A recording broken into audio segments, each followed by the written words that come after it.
Already started. Okay, I'd like to welcome everyone out this evening for our regularly scheduled City Council meeting. The time is just after 6 p.m. on December 19th, 2023.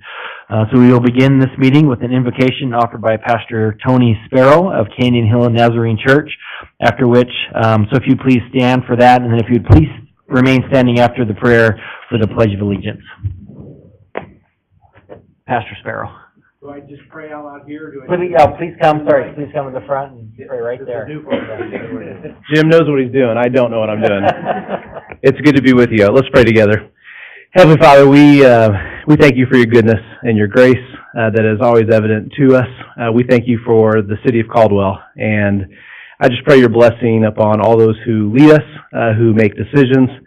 Pray that you would be with those who protect and serve us, our police department. We just pray, Lord, that as our city is blessed, that we can be a blessing to all the businesses, to all the residents, and to the communities beyond. So bless this evening, and may everything that we say and do bring you glory. In Christ's name, amen. Amen. I pledge allegiance to the flag of the United States of America and to the republic for which it stands, one nation, under God, indivisible, with liberty and justice for all. Very good. Thank you so much, Pastor Sparrow. You did a wonderful job. So I think even Pastor Porters would be proud of you. So they said amen. Very good. Madam Clerk, if you please call the roll. Here. Scotty? Here. Here. McGee? Here. All good. Here. Thank you very much. So we do have 5 of our counselors here today. Counselor Williams is unable to be with us today this evening for this meeting. Are there any conflict of interest declarations from any members of council regarding an item on the agenda this evening?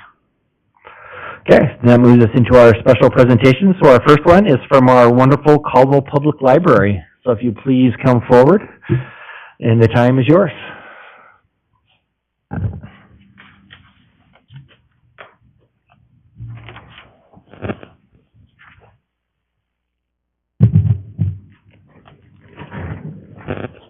So thank you so much, Mayor and Council, for having us here this evening.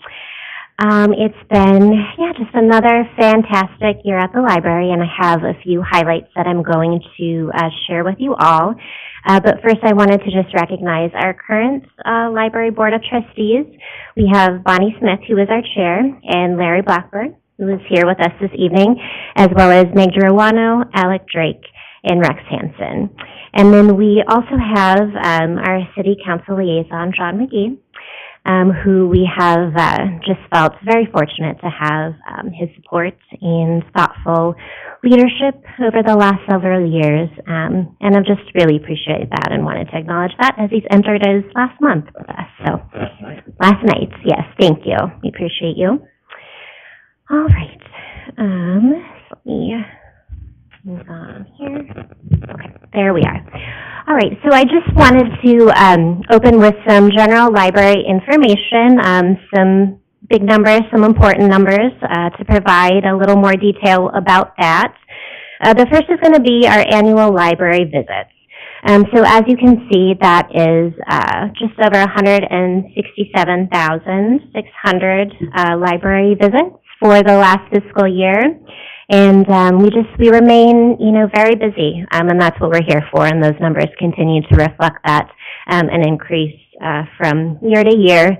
And just to break that down a bit more, anywhere in the library you can see from perhaps 400 to 1,000 people coming in and out of the doors every day. So a lot of folks utilizing our services, and we're happy to be there to assist them where we can. And then we have, moving on to the annual library circulation, just over 262,000. That continues to increase from year to year, so we're fortunate there. And then I also wanted to highlight just briefly our annual computer use. So of course, we all know that connectivity is essential for work and school and telehealth, and the last few years have certainly highlighted that as well. So we continue to prioritize that service for the community. And we also, in addition to providing the internet uses, computer access there, access to Wi-Fi, we have technology classes and one-on-one tech tutor appointments as well. And then another strength that I wanted to touch on that we've worked on this year as well is our partnerships with several of our community organizations. So more and more, in addition to what you typically see at the library, or associate with the library rather, the programming and checking out materials and things like that, we continue to be more and more, I think, a community connector. So every day we have people coming in the library asking questions about health, housing, employment, and other kind of essential human services. And the last year or so in particular, we've really stepped up our efforts in order to better position ourselves to be that connector for community members. And we've done that by providing a space inside our building for them to have the opportunity to speak one-on-one with our patrons. And a few of those community partners that we have on site at different points throughout the week, we do have YCAP, so any food or financial, housing, energy assistance is a big one. This time of year, they're on site Tuesdays to assist with that.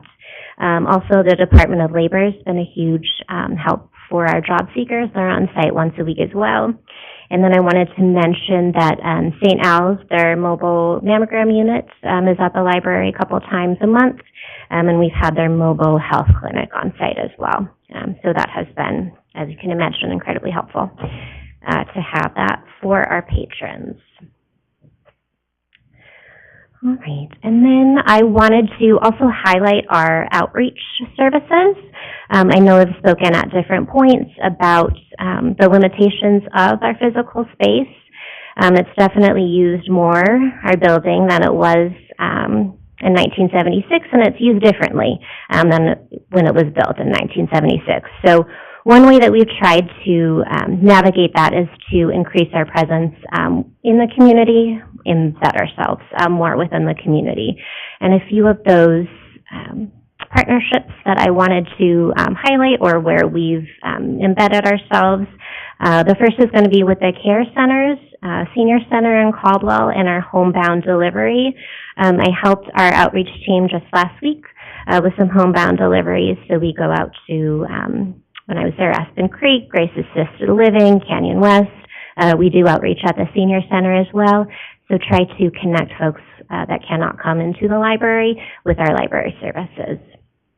Additionally, we have a presence and outreach and programming at Farmway, Laundromat Literacy, the Boys and Girls Club of Caldwell, Marblefront, Casa de Coloras, La Adelita, the Mexican Consulate, Book and a Bite, Plaza Story Times, the Oasis Lunch Programs, Kindergarten Readiness, and I'm sure that I've neglected to mention several, but those are a few examples where we do outreach. Additionally, we participate with the Caldwell School Districts for different programs, career fairs, literacy nights, and STEM nights as well. So that's definitely an important service that we provide, and we hope to continue increasing that opportunities for those as well.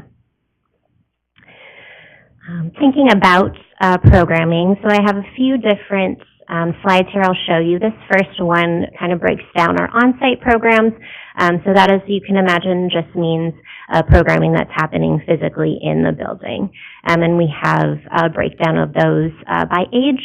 We share reports, an annual report with the Idaho Commission for Libraries, and those are just the categories that they have us report in. So that's why they're broken down that way. And then general interest, that's going to be like an all-age program as well. So that is for our on-site programs. The second is going to be our off-site programs. So all of the outreach opportunities that I was mentioning, those would be included there. So those are looking very good and increasing from year to year, as we like to see.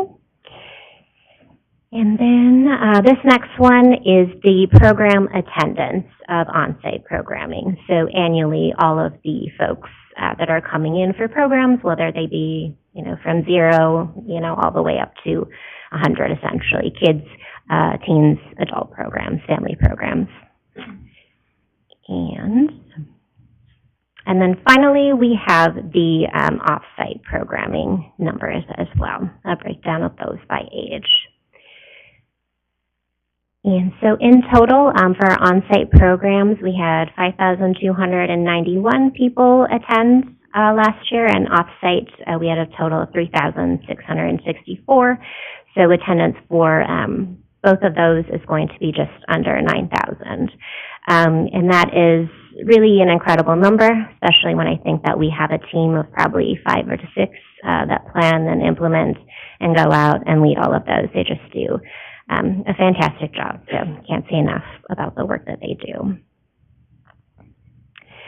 And then I wanted to end with our strategic plan goal, one that we plan to focus on more heavily in the coming year. We, of course, have several goals, but this one I wanted to touch on, and you'll hear about it a bit later this evening as well.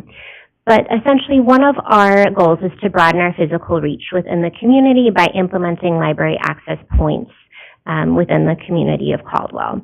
And so currently, as it stands, we are a bit behind where I hoped we would be at this point for a couple of reasons. It takes a little bit longer to get these items from vendors than it did when we originally created the plan.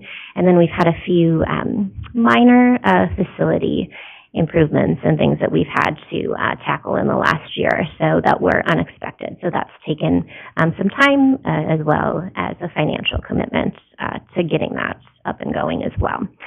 But I am hopeful that in 2024 we're going to be turning a corner with that and we'll be able to move forward. And what that first piece is going to hopefully look like is a holds locker at Luby Park. And what that means is just simply that patrons can come to the holds locker and pick up items that they have on hold, return items, and this will also serve as a Wi-Fi connectivity point for folks to use, as well as for us to use with potential programming.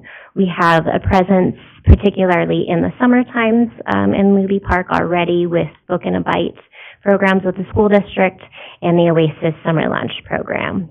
So we're hopeful to use this spot in our kind of outreach capacity to help serve as well. And that picture that you will see is not an exact picture of what we hope to have, but it gives kind of an visual. This is a holds locker that is in Riverfront Park, and Garden City Public Library has that. They've had that for a couple of years now, and that's worked out quite well for them. So we're hopeful to get the same results with the holds locker that we would potentially put in Luby Park. Right, and those, very quickly, were the highlights that I hoped to share with you. If you have any questions, I'd be happy to take those now if you'd like. Very good. Councilor McGee, do you have anything you want to add before we get into questions as the liaison for that? I just very quickly, Lacey, I've been able to serve on the library commission now for my term, and we are very blessed to have Lacey in that position as library director, and I know you know that as well, Mayor. That being a library director nowadays is more complicated than it used to be. Sure. And she and her team just do a tremendous job, and I think she's, if not the best one in the state, one of the best library directors in the state, and we're very blessed to have her. Yes, I would second that, all of that. So, questions? Councilor Sadek, do you have a question? Yeah, she's from Minnesota, by the way, too, so she's got to be good. So. Another point there, yes. Anyway, last time that you gave us an update, we talked about expansion. Have we done anything with that relative? We were going to, I don't know if Mr. McDonald can answer this, but we were going to look at building up instead of, having some more sites. Where do we stand on that? It's definitely in the exploratory phase. We have considered potentially having something off-site, different locations to see if that would make more sense. We have not done a study necessarily. We did have the mayor trucks. No goodness. We had a feasibility study, and we don't have the results of that yet. I forget. Cushing Terrell. Yes. Sorry, that took a moment to come up with. Cushing Terrell came to visit, I think, a couple of months ago, and they are in the process of doing a feasibility study for us to see, just more specifics, a bit more objective view of the facility, the age, the use, what it will look like in the future. So in your mind, then, probably 2 buildings instead of 1, strategically located wherever the population growth is? I think that would make the most sense. Of course, before we get into that, we'd want to do more surveys of the public, but yes, I think as Caldwell continues to grow, that could be a good option for sure. Yeah. Good, thank you. Yes, thank you so much. Good question. Any other questions or comments? Yeah, the footprint of the library is about the same as when I went to high school. I went there not often, but I did go there occasionally. And the city population was around 18,000 at that time, and we're now at 70,000 plus. So yeah, definitely something that and we've had some preliminary talks and some exciting ideas that we're looking down those paths and going to see what we can do to provide for such a needed service in our community. So thank you so much for that. And I know that Larry is here, Mr. Blackburn. He's been on the library board for how many years? 15 years, so a lot of service, and I appreciate all that he does. I know you have some other staff here. Do you mind introducing everyone that's here as part of the library? Sure, absolutely. We have Sharon Porter, who works in circulation for us, and then also Shelley Garland, who is our technology coordinator. I believe that's all we have tonight. Excellent. Okay, thank you so much. Thank you. Appreciate all that you do. Thank you very much. Okay, our next annual update report from special presentations will be from our Caldwell Veterans Memorial Hall. All right. Mr. Harrell. Evening, Mr. Mayor, Councilman. Thank you for the opportunity to come up and update you again this year. I'd like to introduce, if I can, the members of the board that are here with me tonight. First, Mr. Chuck Stodick is a liaison from the city that serves on our Veterans Board, attends those meetings, is a great asset. So I know he's coming up on reappointment here pretty quick, and our vote is that he continue there. He's got the background, being a veteran, et cetera, that really fits in well and helps us a bunch. And with that, I have Joe Moore back here as our current chairman. Scott Ray is our vice chairman. We got Randy Jensen as our secretary, and then the big boss, my wife, Trina there. And I am currently the treasurer. And if they still have trust in me, next month I'll be the new incoming chairman. So we'll see how the vote goes next month. I did send electronic copy, and then you have a hard copy there. The hard copy has a couple of updates on it that I added on the last page for the budget, in case you had questions concerning prior budgets. But because there are several new council members, and you, Mr. Mayor, I don't know that you've had the opportunity to see some of the paperwork, the documentation that was done starting way back in 2014 when we started the process to build the Veterans Hall. With that, we were established as the primary liaison for the city to assist department heads and police department and all of the people who work for you with any veteran issues that may come up in the community. We used to do that quite a bit. Anything from a veteran that had a shed 18 inches over a utility line to get that moved that didn't think you needed it to move, and so we went and did that, trimming trees, removing debris, helping paint a shed that was within the historical district to match his home, all of those kind of things, even going out on behalf of the police department and talking to veterans that had complaints and things. And so, one veteran to another veteran, we're able to accomplish a lot of things, keep things from escalating and find a common solution without taxing your services. And I'd like to open that bridge again to where we step in there and start doing that for all of your departments, whoever may need our assistance there. And again, in the MOU, we were assigned or given the responsibility to manage the Caldwell Veterans Memorial Hall and in implementing and enforcing the terms of the MOU.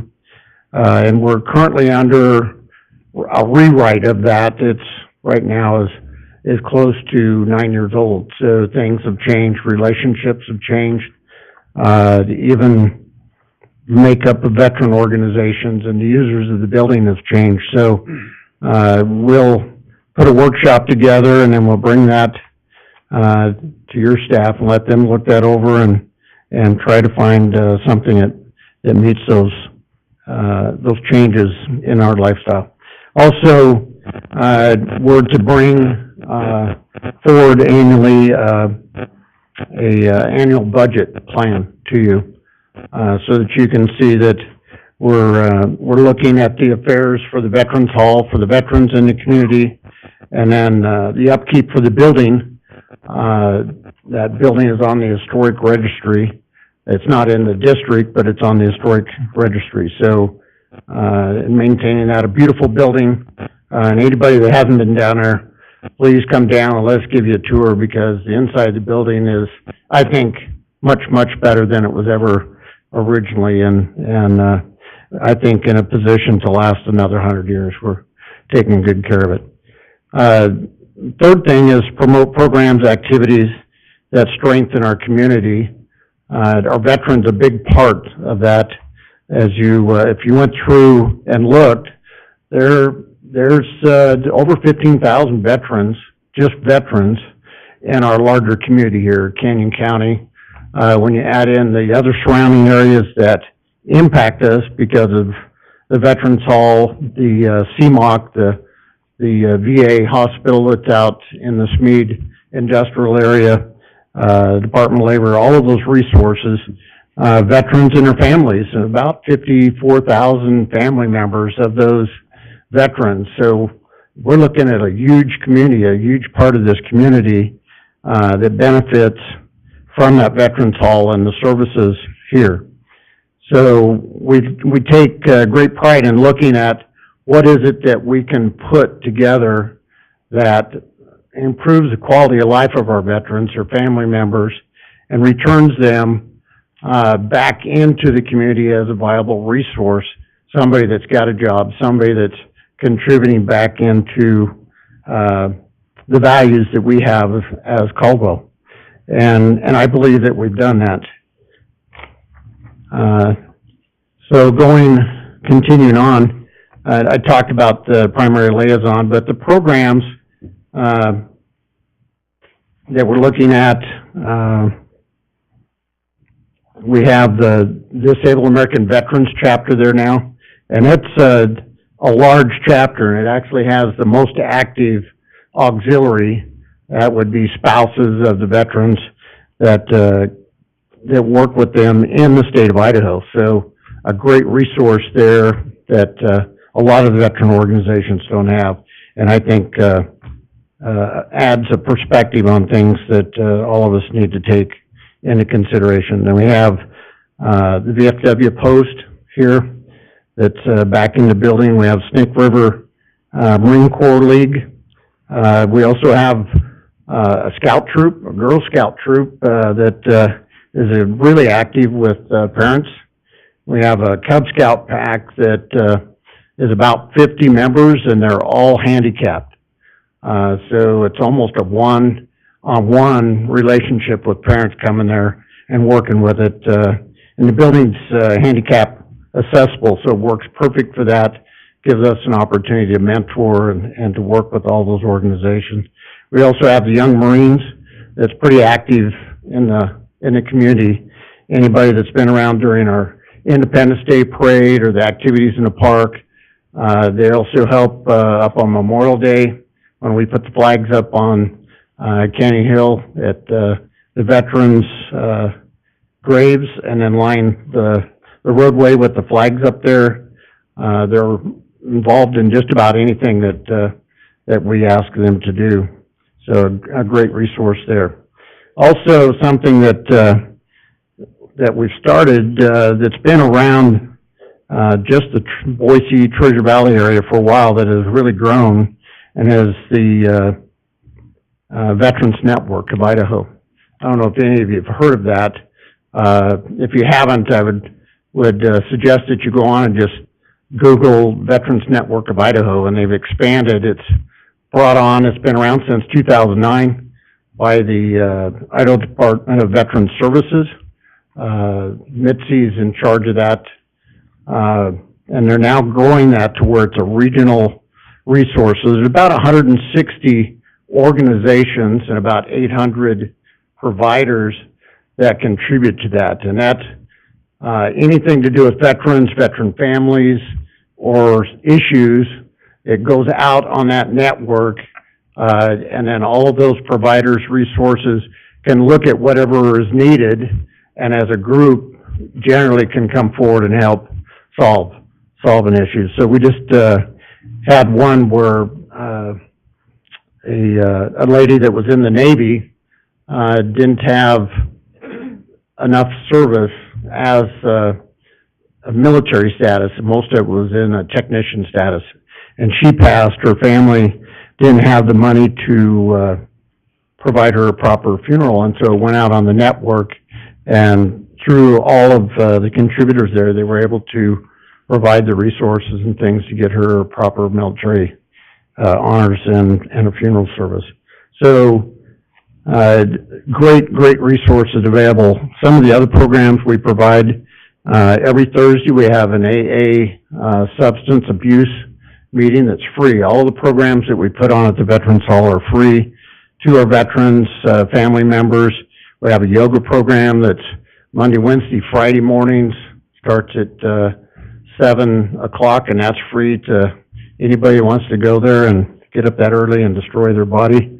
Mine doesn't bend that well anymore.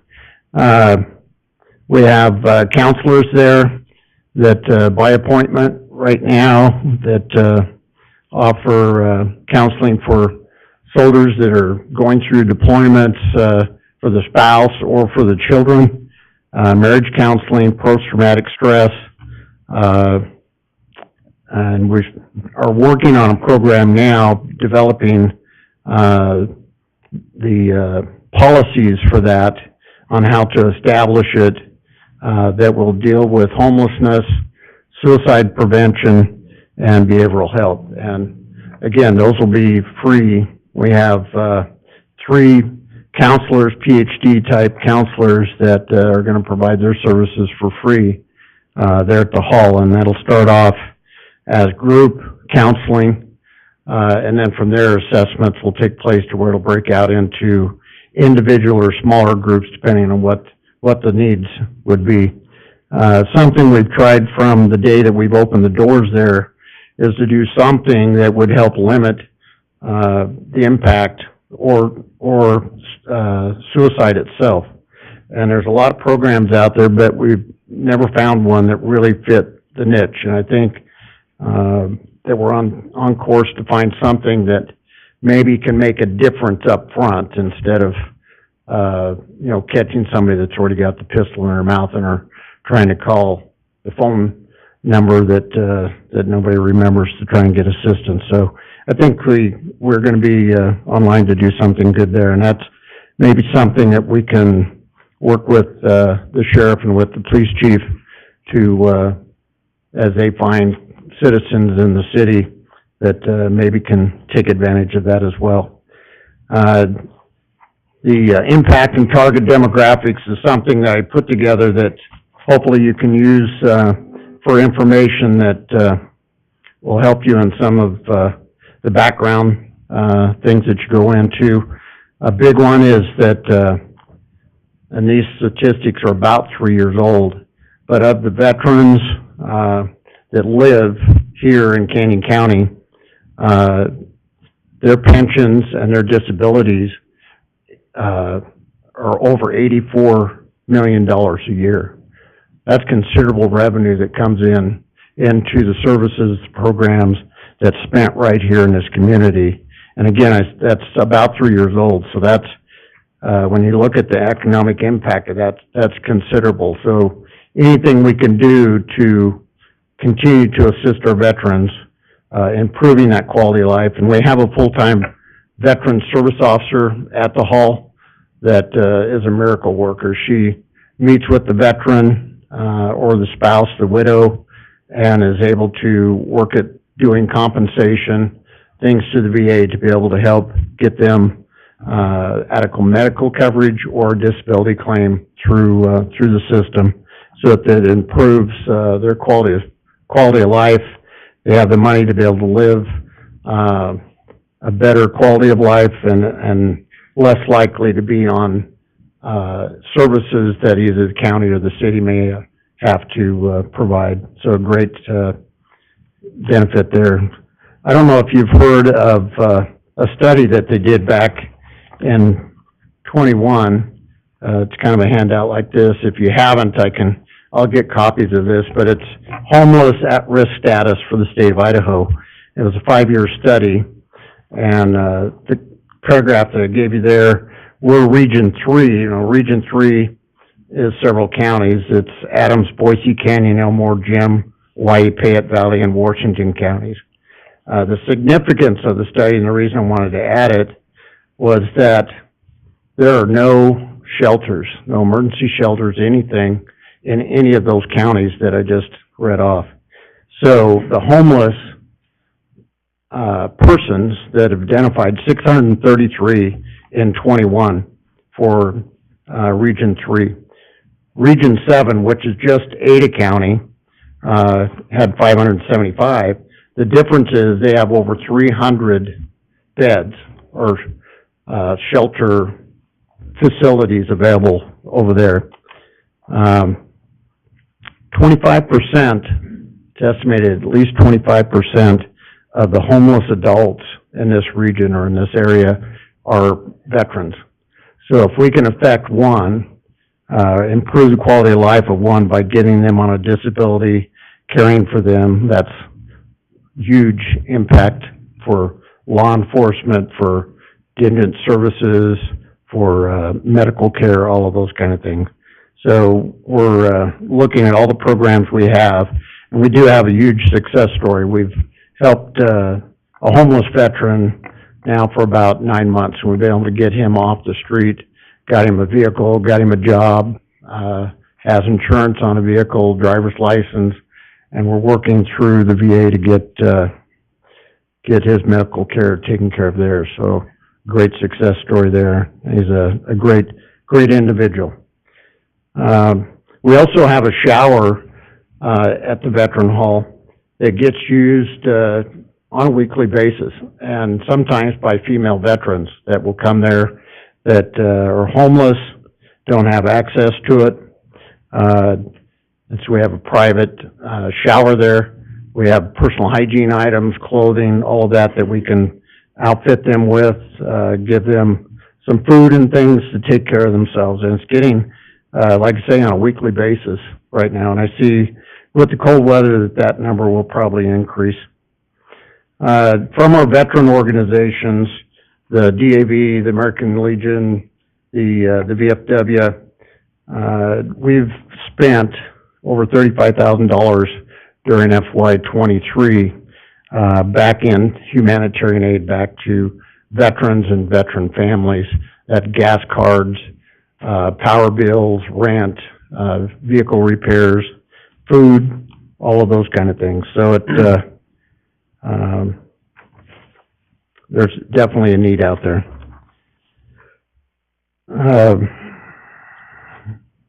I think unless you have questions on the budget, I guess I could go through and highlight that, but really before I forget, I want to thank you, Mr. Mayor, and the councilman for your participation in the Veterans Hall and making it a great place and allowing us to help the community in doing these things, and then the approval of the grant that we just did receive today. So thank you so very much for that. That will go a long ways in helping us continue to provide all the services we do there.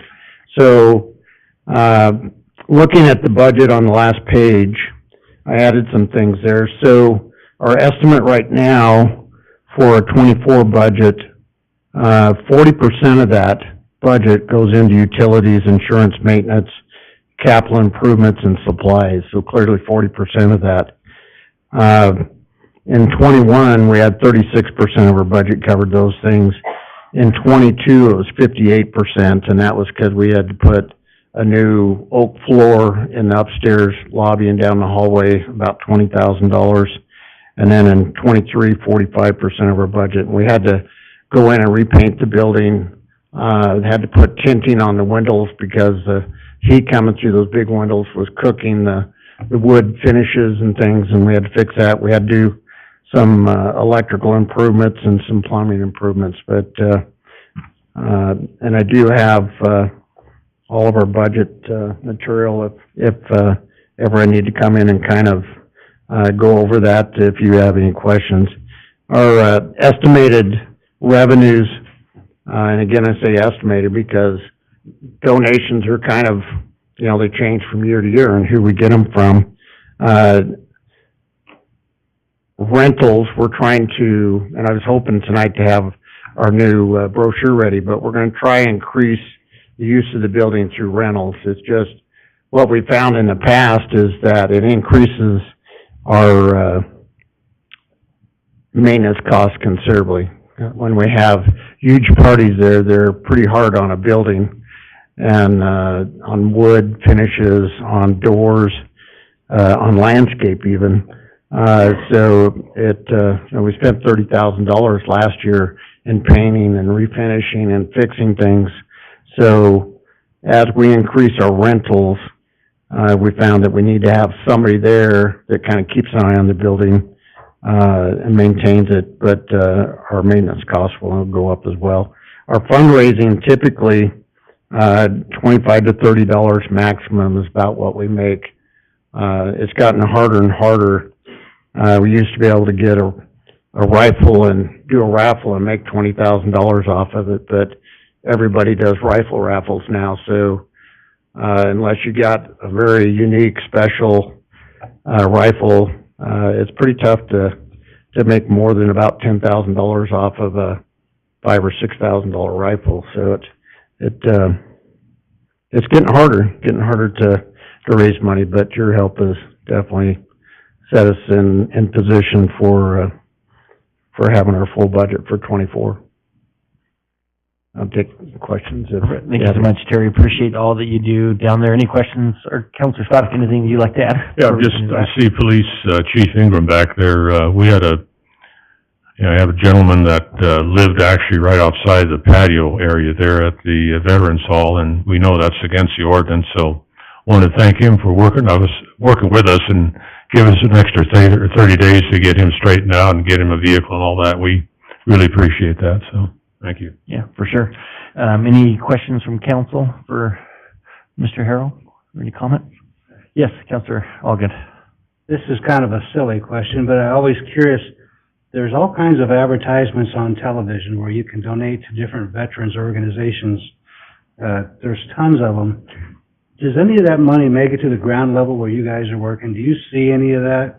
No, we don't. And we used to spend the $75 to belong to the Idaho Gives, Idaho Cares thing, to where all the people and businesses donate to that and then designate where they want that money to go. And we wouldn't even get the $75 back that we put to be able to list ourselves as a 501c3 nonprofit with that organization. So most of them, there's a bunch of programs out there.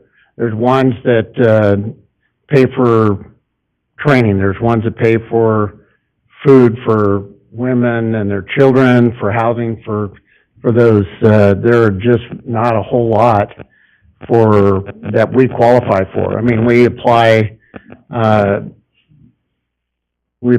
for one through Silo, the Southwest Idaho. Apologize for not knowing all of it, but we applied for $5,000 to help us in developing this program for counseling for homeless and suicide and that kind of thing, and we were funded at $2,000.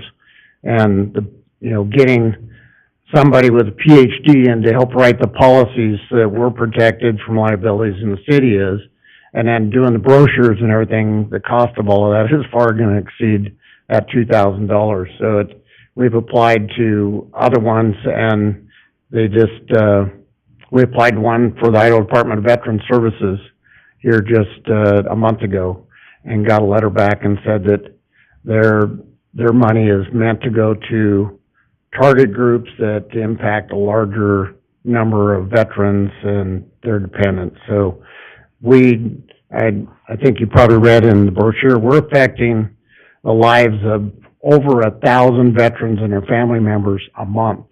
That's 12,000 a year. Who would ever thought when we built that building there that it would grow to that level? If we had a building 3 times that size, we could use every bit of that space. I've got phone calls from organizations that had 3 semi-loads of food that if we could assure them that we could get it and get it to veterans and their families and things, that it would be however often we needed it. Well, there was, no way that kind of short notice that I could store it or guarantee that we could use it. There's a place in California where I can get surplus clothing, sleeping bags, etc. But I can, where do I store it? For that year to try to get it out. I mean, there's a need. We could do that, but we're just limited on space, and containers are so expensive now. It's almost cheaper to build a tiny house than it is to build one out of a container. Storage facilities are about $3,500 a year for a 10 by 20 little storage shed. So I don't know if that there's a bunch out there. Curious. My concern being the money leaves the area and it doesn't stay here to help our veterans. No, and we're finding that through some of the charities here, is we give money to them and it goes to a regional location, and then is decided how much comes back out to us, and it's taken out of our hands. So we have several people that donate food, etc. And so through our veteran organizations, we identify, all year long needy families, and we'll deliver that food rather than giving it to a food bank or something. We're taking care of that ourselves. And it's gotten to that this will be, this Christmas Eve, the 6th annual Christmas Eve dinner that we do from the Veterans Hall. Last year we fed about 150 people, and we put on it for the homeless and at risk. But if there's elderly people out there, somebody that, just needs to get in, they're welcome to come there. And we have go boxes, so if anybody knows of a shut-in that's living at home that can't get out, we'll deliver a good ham and turkey Christmas Eve dinner to them. So, and all that money, that word got out, and had an individual write a check to pay for all of that. That's awesome. So we love that. So Yeah. That's great. So thank you so much for that question. Okay, anything else? Okay, and thank you to you, Terry, for all that you do. You do so much that so many people don't know about, so thank you for your service. Come down and So many see the ways. hall. Let's give you a tour. Thank you so much. Okay, we appreciate that for that annual update for our Caldwell Veterans Memorial Hall. So we do have one final special presentation that we do want to do this evening. So our good city council member in seat 6, Councilor McGee. So this will be his last city council meeting with us. He will not be here on January 2nd at that meeting, so we did want to take some time to recognize him and also his family who is here tonight. Because as I think every one of us up here know, it's not just us. There's so many people behind the scenes, not more so. So we're glad to have John's wife and his kids here with us tonight so we can honor not only Councilman McGee but his family. Because as we all know, that's really the drive behind us that keep us going. And so we do have a special plaque. So this says, in recognition for outstanding service to the city of Caldwell, City Council member from January 6, 2020 to January 2nd, 2024, John McGee. Your dedication and commitment to the citizens of Caldwell has made a difference. So I want to thank you for your service to the city of Caldwell in so many different ways. Before you were on city council, obviously you were part of the revitalization of downtown Caldwell on that, and it's been just an amazing turnaround down there. I know you had a big hand in that with other people to just really put Caldwell back on the map. You're a Caldwell guy like me, grew up here, went to school, obviously at Valley View High School. I was actually just out there the other day, and that was great to be there with them, and what a fine institution that they have. And so we just want to take the time to honor you, the service that you've given to our community, serving on here. So as I think most, if not all of you know, so Councilman McGee did not run for re-election. We do have his new council members here, or the one that will be taking his place, Councilor, soon-to-be Councilor Dittmer, that is here. Excited to have you up on this, but again, tonight to just honor John, Councilman McGee, and all that he's done on that. So I'd like to present this to you, so we'll do that down here. So tonight we're going to allow you to have the last word. I know at home I don't get that very often, so we're going to allow you to have the last word. So first we're going to invite you and your family to come down here in front of the flag to honor you with this and some flowers, get some pictures. Then after that, we're going to allow Hannah to say a few words. After that, we're going to invite Chief Ingram to come up, and then you get the last word after that.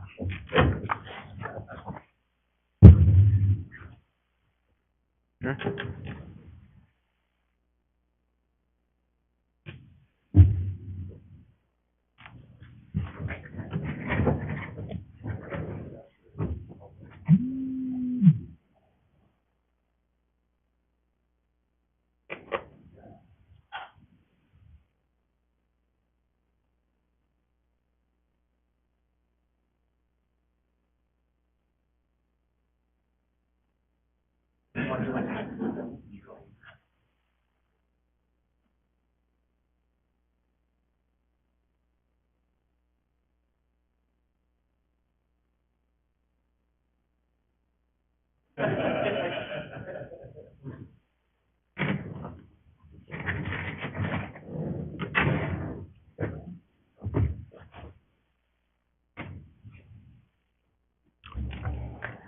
Thank you.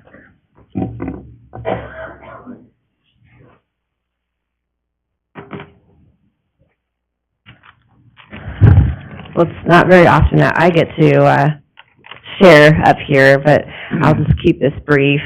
I just wanted to share how it's been such an honor watching John serve this community for over 18 years. I've been married to John for 18 years, and I met him in the thralls of him campaigning to be in the Senate, representing Caldwell. And it is one of the many things I fell in love with, that he had a heart for this community. He was born here, grew up here, just like Jerem said, and just to see his heart and how he has served over these last 18 years has been an honor to be able to see and be a part of that, and to be able to be by his side as we both have had these ups and downs serving this community, but also an honor to see how the impact that he has made along with all of you. I want to thank all of the City Council for supporting John, and Mayor Wagner, and all of you in our community, and the way that you have shown up for John. I know he's not done serving this community, just in a new capacity and ending a chapter and beginning a new one. So I want to say how much I'm so proud of you, John, and it's an honor to be your wife. So thank you.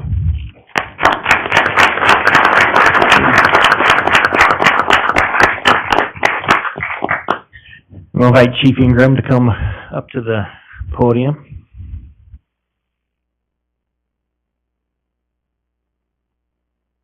Mayor, Council, Hannah.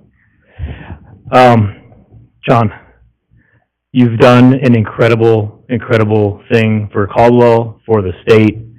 I'm going to keep my remarks super short. You're just a good dude, and what you've done for this police department in your tenure as a city council member is unparalleled. The support that you've given us, everything that, obviously the whole council, but what you do, and it's a huge loss to have you leave, but we're very excited for you to start a new chapter in your life, with your family, and to do what you continue to do great, your PR stuff, and I just want to say thank you on behalf of the Caldwell Police Department. I'm going to read this. It's a little more eloquent than what I just said, but thank you for your unwavering dedication and support during your tenure as a Caldwell City Councilman. Your commitment to public safety, coupled with your passion for serving, is unmatched. You will be missed, but never forgotten. May God bless you and your future endeavors. And I just want to personally say thank you again, and it's been an honor knowing you for the last couple of years. And we appreciate everything you guys do collectively, but individually, for this police department. So thank you.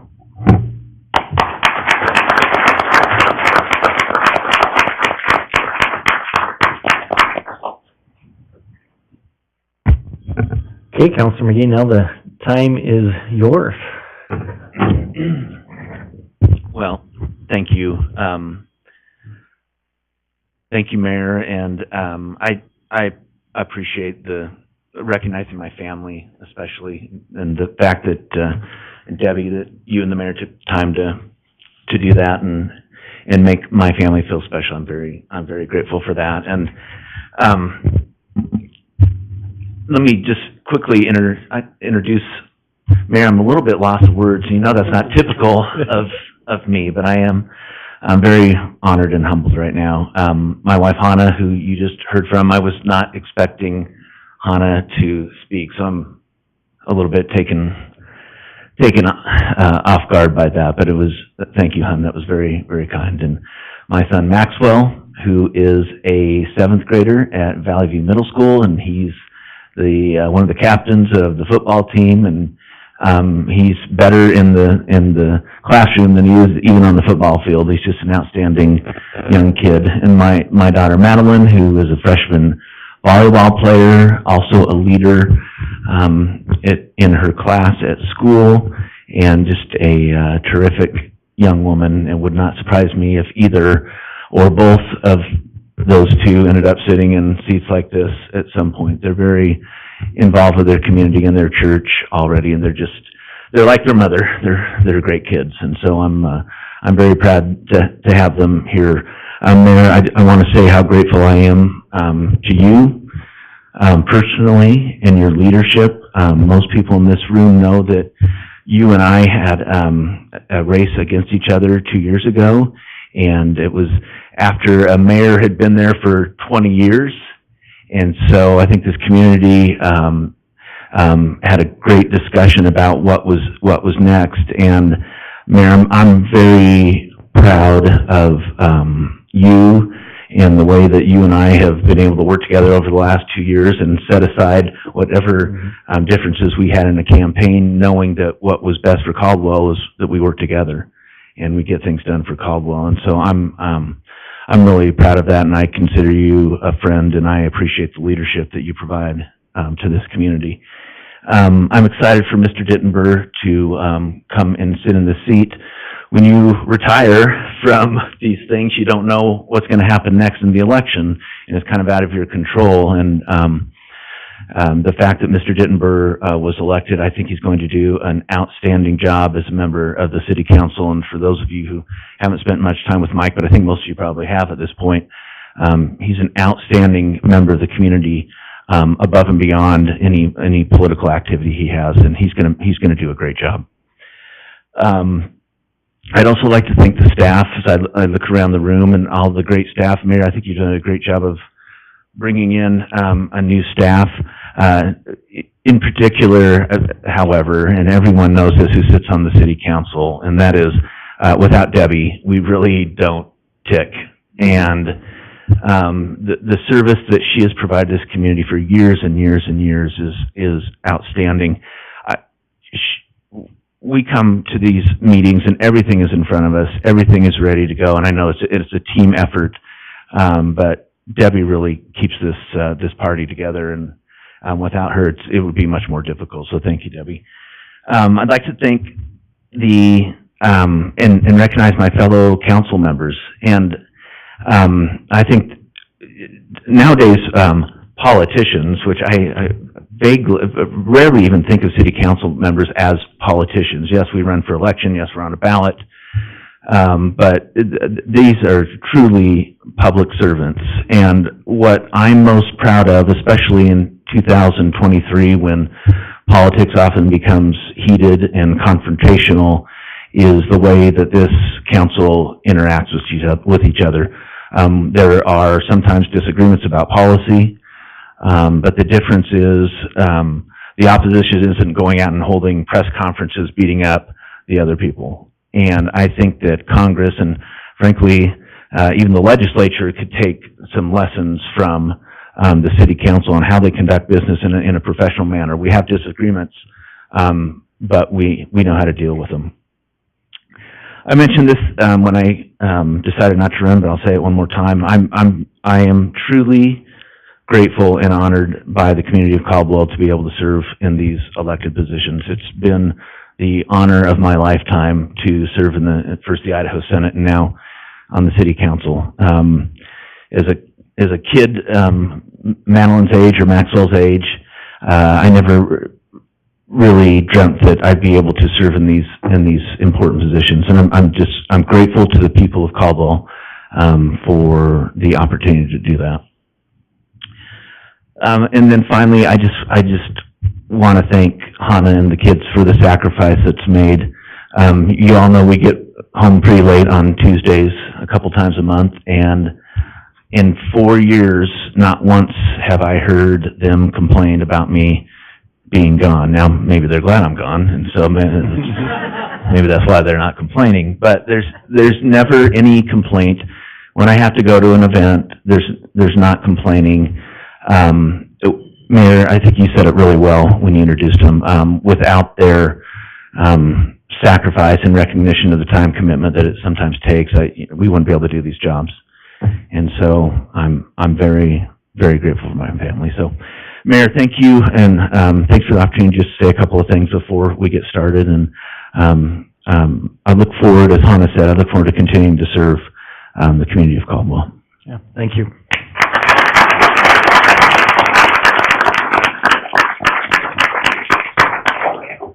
Very well said. Appreciate that very much. So now Councilman McGee has to stay, but the three of you are welcome to leave, Hannah and Maxwell and Madeline.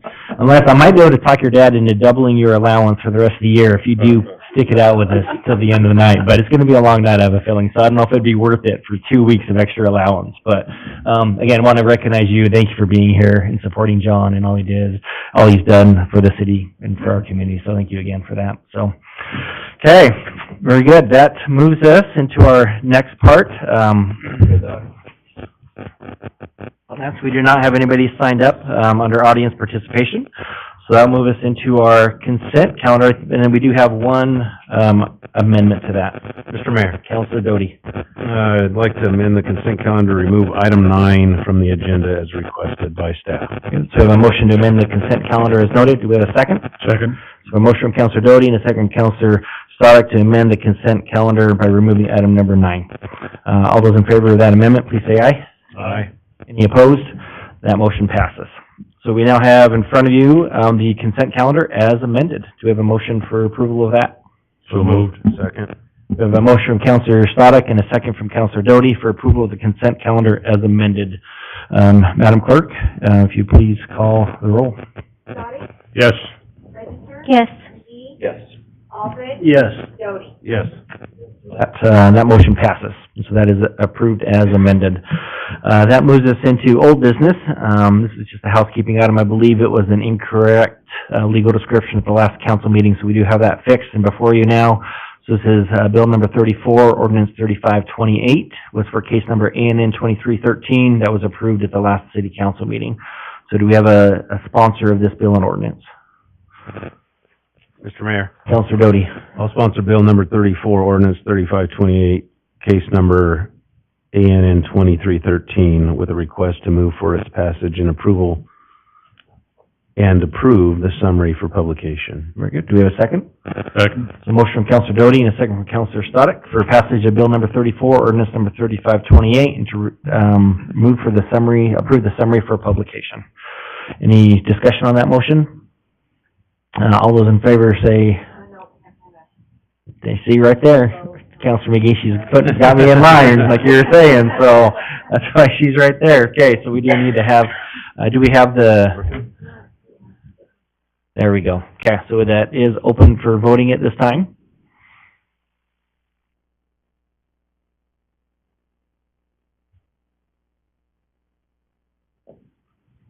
Yours is working. There we go. Oh, yeah, I'm like, Jeff hasn't voted. Oh, yeah, he's not here. Okay, so all votes are cast, and so voting is closed, and that passes unanimously. Okay, so that moves us into new business. Action item number 1, consider resolution authorizing the reallocation of project funds for updates to the Caldwell Night Rodeo grounds. So, Raylyn, if you don't mind confirming why Raylyn's coming up, I'll give a little background on this as well. So this is in meeting with was actually attending the Caldwell Night Rodeo.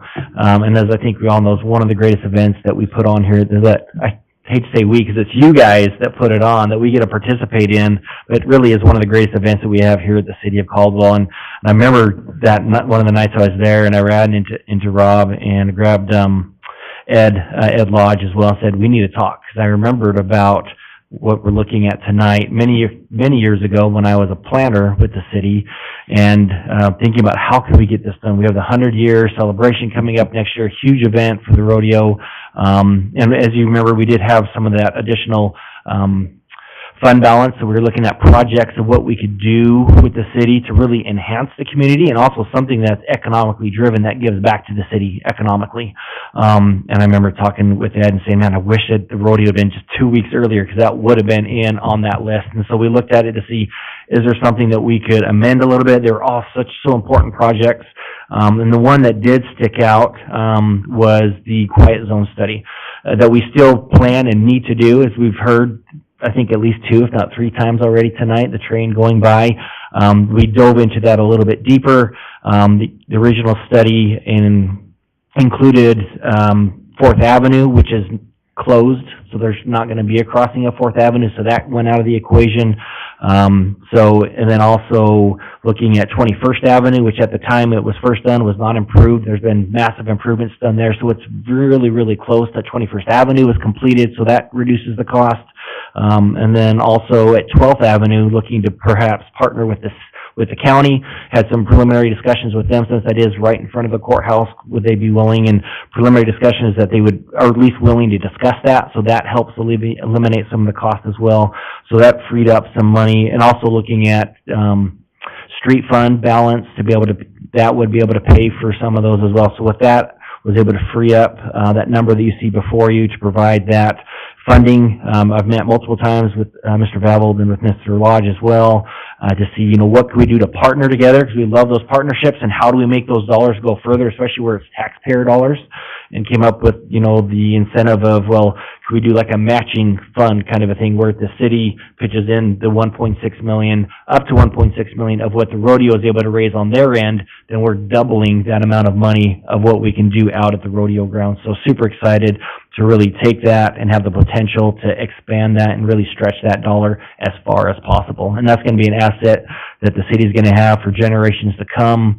As you've seen some of the drawings, and we may be able to show some of those tonight of the improvements out there. And it's going to take what is the greatest outdoor rodeo in Idaho and one of the greatest in the nation to right at the top of the list. And so we're super excited for that and to have this proposal. So probably took everything you're going to say. I apologize.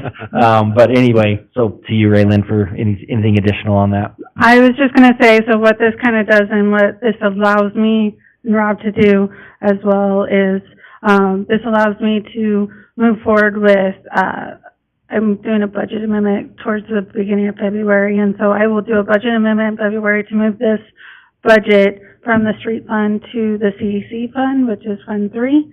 And so it will reduce the project of the quiet zone by $1.6 million and create a project for this announcer's box for the rodeo complex of a budget of $1.6 million is what it will do. Okay. Very good. So with that, and we will have Mr. Vavold, the president for CNR next year, come up. But before that, any questions for Raylyn from council at this time? Okay, very good. Excellent. Thank you so much. Rob, do you mind coming forward?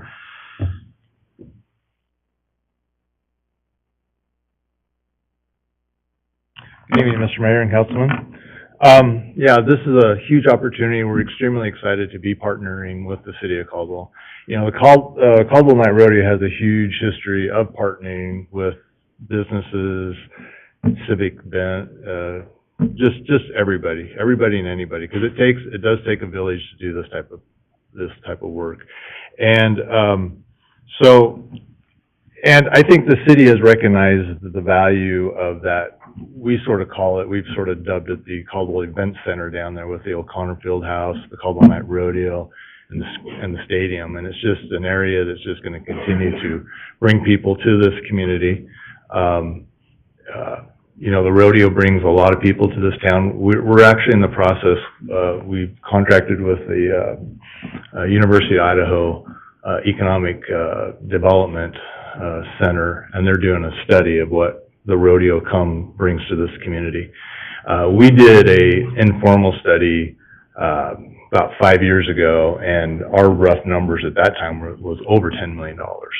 And we didn't know really what we were doing, so I'm sure that number is gonna be much larger. And so we're excited to see what that is. We will have that number, in January, we hope to. So this, is, again, we're celebrating our 100th year this year. A lot of history and just excited to do that. We propose to build a new announcer stand. I don't know if any of you have noticed our announcer stands are a little bit rickety, and it's a little spooky up there once in a while, so it's time to upgrade. And also, we are want to do skyboxes along each side of the stadium. And that will allow more seating. We've always wondered how we can do more seating, and our existing bleacher system cannot be expanded. And so this is a way to do it, and it would be, you know, just premium seating as well. So that's a huge opportunity to expand. Again, you know, we are a nonprofit that we give back to the community.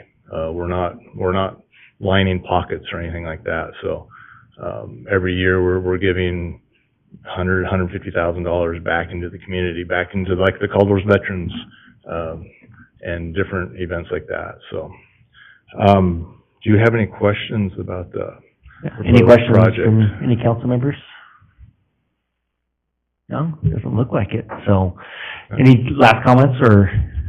No, we're just excited to see this happen. One of the things we're not positive about is the phasing. It is a project that we're currently looking at about $4.2 million right now for the total project. And so that's a big capital fundraising on our side. We're lucky enough to have former Governor Butch Otter on our directors board, and he's going to be leading that. And, you know, he's a very experienced fundraiser, so we are very confident that we'll be able to do this. Yeah, no, that's exciting. So I think it's a great thing, and we appreciate all that, again, Calling Out Rodeo does, all that you do, everybody that's here from the rodeo, all the board members. It's a huge event. I remember from even when I was a little kid, going down there and watching the rodeo and working the Rotary booth and all of that good stuff. It's just great memories for me, and I love it that now I'm making those memories with my sons. And so it's just something like that. So it's just a great thing. So thank you so much. Thank you. Okay, so with that, we do have this resolution before council for your consideration. Mr. Mayor, I do have a question. Yes? So, I'm for this. I mean, the rodeo is such a great institution in our city, but, will this have any negative or delaying effect on our quiet zone at all? I mean, are we set there, or where are we at to make sure that's still moving forward? So it should have no effect on that, and Rob and Raymond can weigh into on that, but we still will have the funding necessary.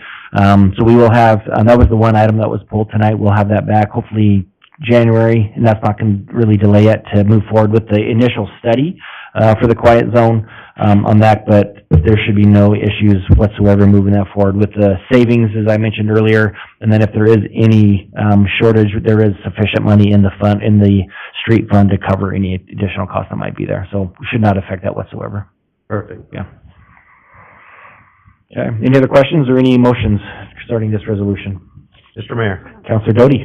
I'll make a motion that we approve the resolution authorizing the reallocation of project funds for updates to the Caldwell Night Rodeo grounds. And a second? Second. A motion from Councilor Doty and a second from Councilor Register. You beat Councilor Static to that. Good job. Got to get somebody else on there. Again, this is for approval of the resolution authorizing this reallocation. Any discussion on that motion? Okay, with that, the voting is open.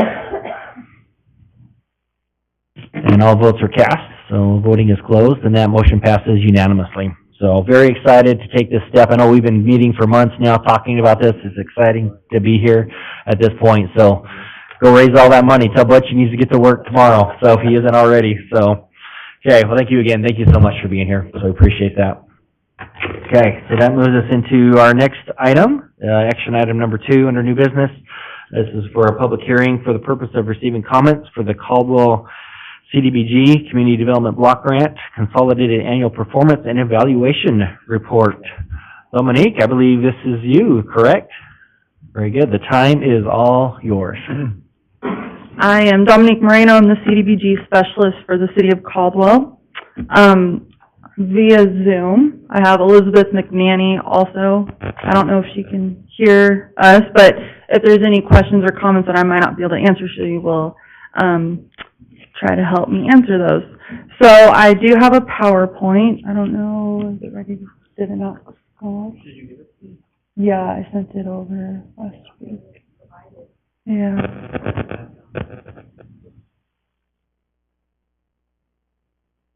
Looks like it's that. Also on their laptop. Okay, well, I can go forward if you want. That's okay. Okay, I can just go off of what I have. No worries. So I am supposed to provide accomplishments for CDBG program per HUD guidelines. This is for HUD program year 2022 and city fiscal year 2023. And this is also going to be news and upcoming activities. So if you turn to the first, I guess, sheet, one of our major accomplishments is the Caldwell Senior Center. The activity just finished in September. We successfully provided meals for 111 elderly citizens in 2022 and 164 in 2021. CDBG was able to pay for the 2 cooks who provided these meals to residents. This was 365 days a year through the holidays as well. All the senior citizens were of low to moderate income limit category. Next slide. Accomplishments continued. We also partnered with YCAP. Like the senior center, this project was completed in September of this year. CDBG was able to provide child care scholarships to families of low to moderate income and help 22 families keep their children in the YCAP program, encouraging continuation of early learning and education. Next slide. So we did Hope Plaza 3 apartments. This project was for acquisition of property for development of 28 multifamily units. This was prior to me being in this position, but I did have those accomplishments. And of these units, 19 families were in the extremely low income bracket category. 9 of these families were in the very low income bracket. This project was, thank you.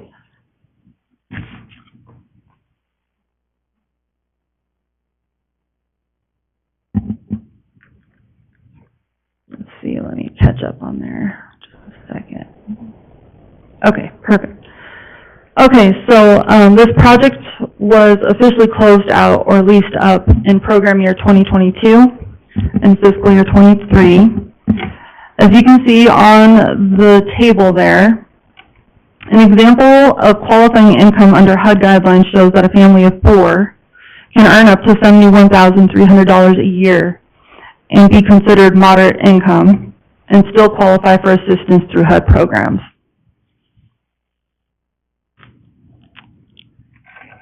Number 5, Westview Lofts 2 apartments.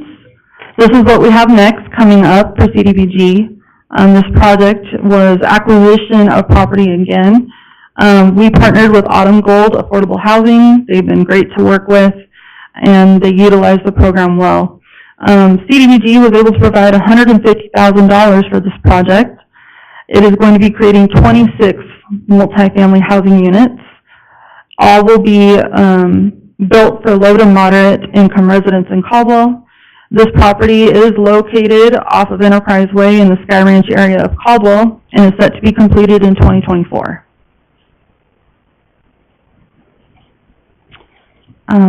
Next one is Elgin Street Infill Project. This is another project that CDBG was able to contribute to acquisition of property for 10 lots/parcels. You may remember because this one just came across your guys' council not too long ago. It was recently approved on November 21st. Each lot was for $50,000 for a total of $500,000 of CDBG monies. Each lot will have a single-family home that will house a low to moderate income family in Caldwell. This is located in the Bellardi Crossing subdivision on Elgin Street and North 14th. And this is also with Autumn Gold. Some highlights we wanted to show to you. We are currently working hard on the Arthur Street multimodal project in partnership with our engineering department and Naslin Engineering. This is considered a public facilities and infrastructure improvement for CDBG. An estimated investment of CDBG funds for the construction of this project is $550,000 to $600,000. And as of December 2023, the project is nearing in its final design and review stages.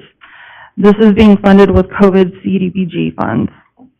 In the end, this project is going to provide a safe and well-lit multimodal pathway into downtown for residents.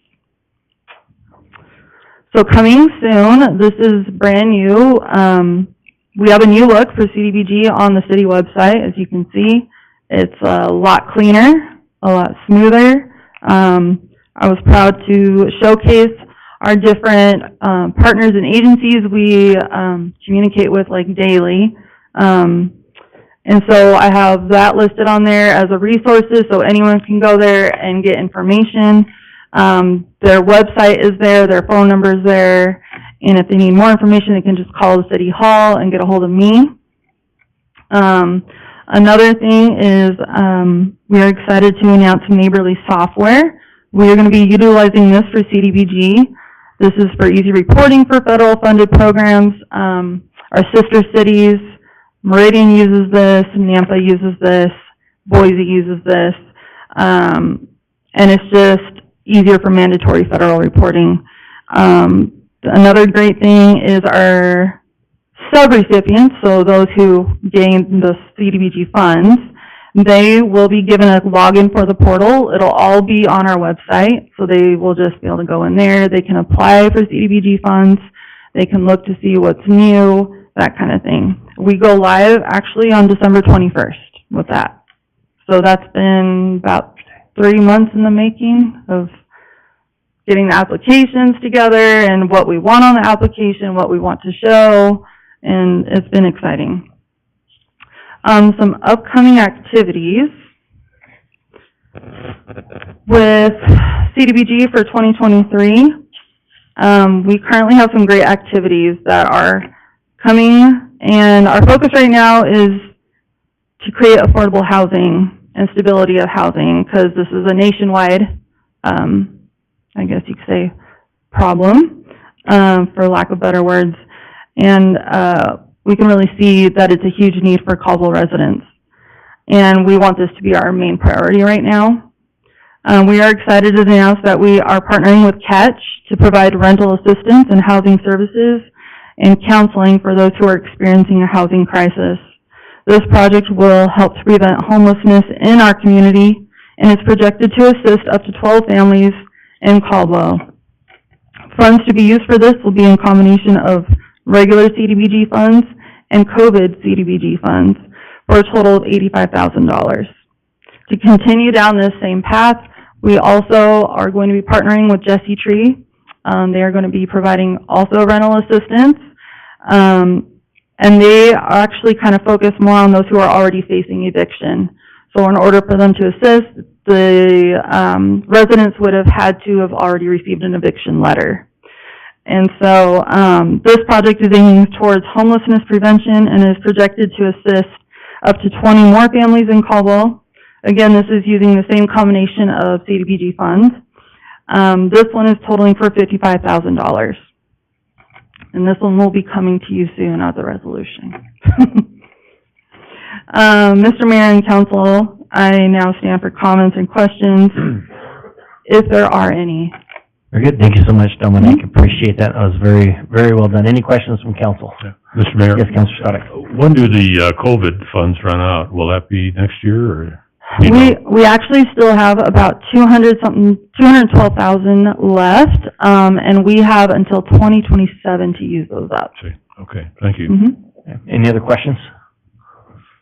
Okay, very well done. So Dominique is one of our newer hires. It's been a few months now, but she's doing an amazing job, and I know Ray Lynn would second that. Was recently one of our employees of the month down at City Hall.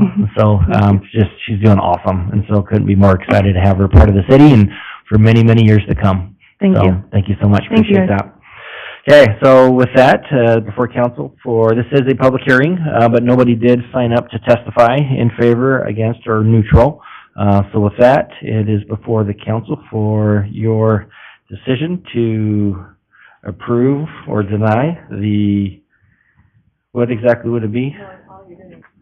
Or just closing public hearing, so just motion to close public hearing. moved. And a second? Second. All those in favor? Aye. That motion passes. Do we need any vote on that? No. No? Okay. Okay, there we go, so just receive it. Okay, so then that moves us into action item number 3. So this is a public hearing where we will need to take a vote at the end.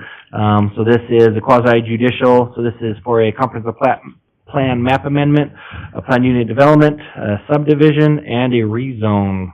So we almost got more than the trifecta, we've got a fourfecta going on here. So with that, I'll turn it over to Katie. Looks like you're the planner for this, for your presentation.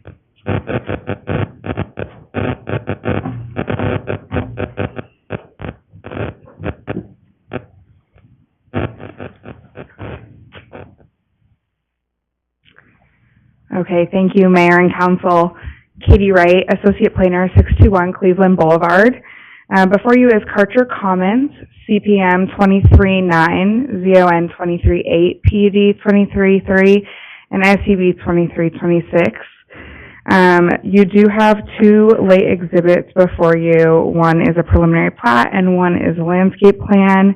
These were also emailed out, but you should have the physical documents available as well. This went before P&Z Commission November 22nd and was recommended for approval. The project location is 6253.53 acre site located on the northwest corner of Karcher Road and Florida Road. The site has frontage along Florida Road, or Karcher Road, Indiana Avenue, and Florida Avenue.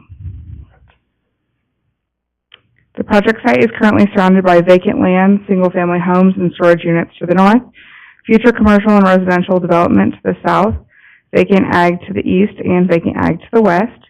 In 2006, Sawgrass Village was approved to be a mixed-use development to have single-family and storage units to the north, and to have a commercial use on the subject parcel to the east that is included in this development, which is now being proposed as multifamily.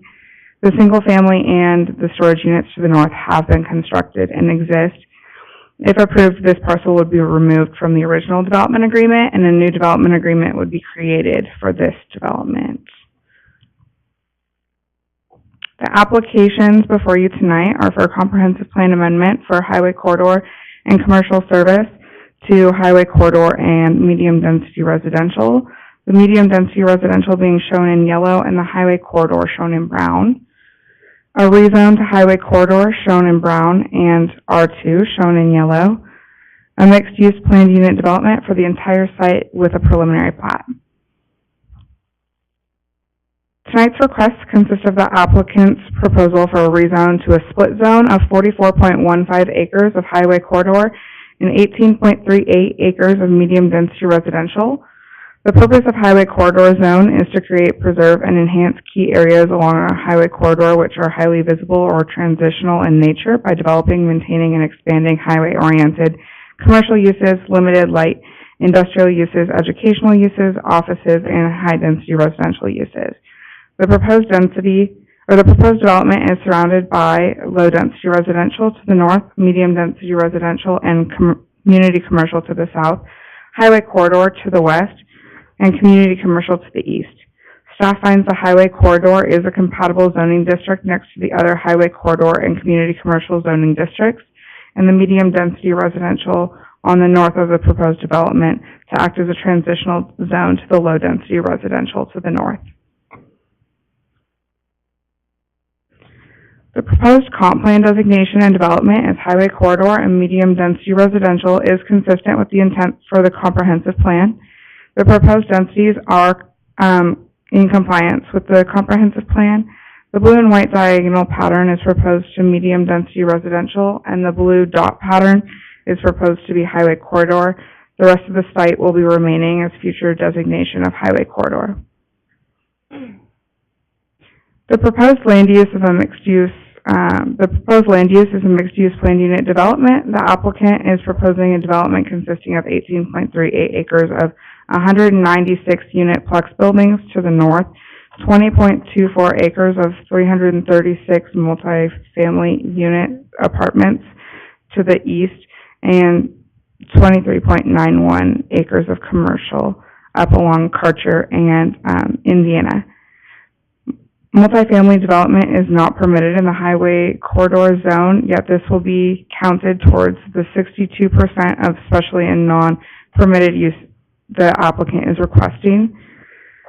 Multiplex buildings are specially permitted in the R2 zone, and this will be the remainder of the 62% of the specially and non-permitted uses that the applicant is requesting. The proposed development project has been analyzed for compliance with city codes and policies, and staff finds that the development is in compliance with parking and landscaping requirements, bulk standards for lot size, setbacks, frontage, and height of buildings, other than the flexibility requested. The planned unit development is in compliance with size, land use, design, and amenity requirements. The proposed development will have adequate site access, utilities, and services to serve the site, and the proposed development is in compliance with all other zoning and subdivision ordinances. On the screen, you have the approved developments in the surrounding area.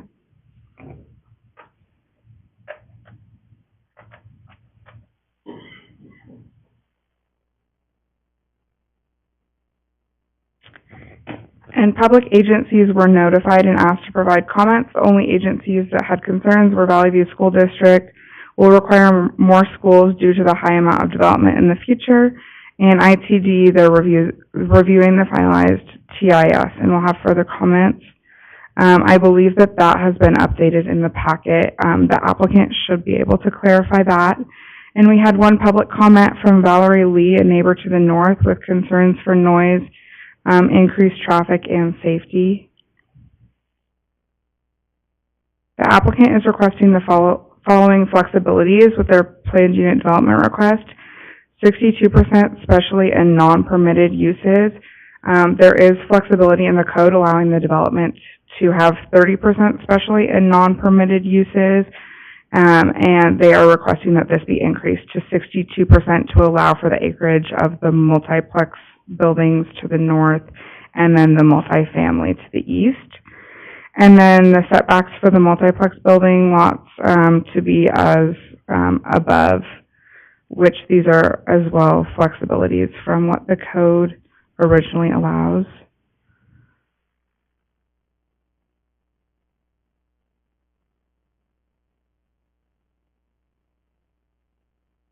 For site-specific conditions, staff is requesting that the two on screen be removed from the conditions.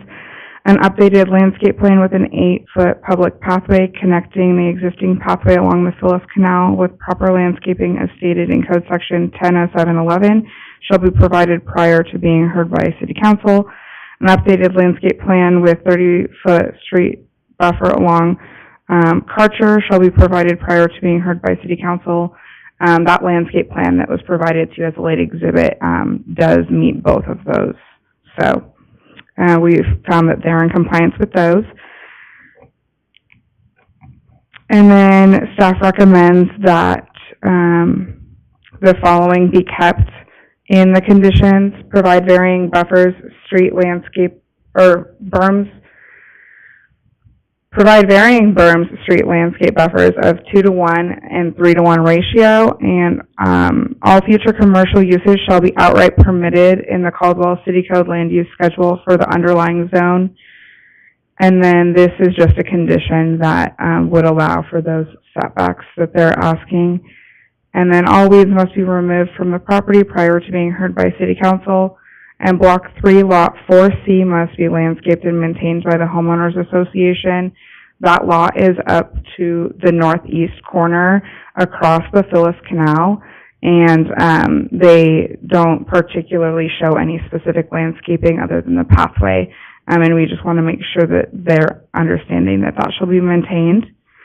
And then staff recommends that a condition be added to provide a crosswalk to connect the pathway along Sawgrass Drive, which is where that pathway would then move to the south of the canal.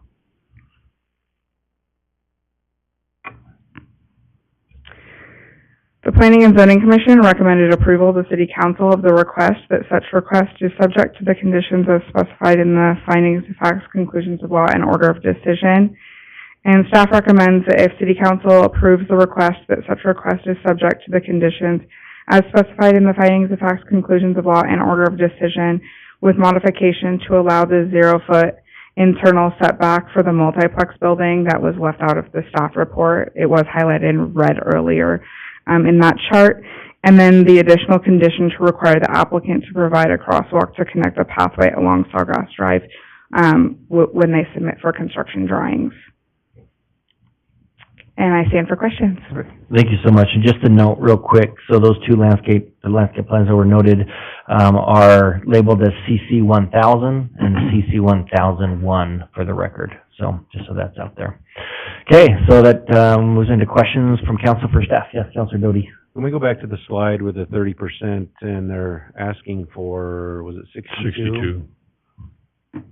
So here again, this always perplexes me because we have ordinances and rules in place, and for some reason we have decided that 30% is the max, but yet they're asking for double that for their specialty and non-permitted uses. How does that benefit the city of Caldwell? Are we wrong on saying it shouldn't exceed 30%, and we should amend the ordinance to 62%?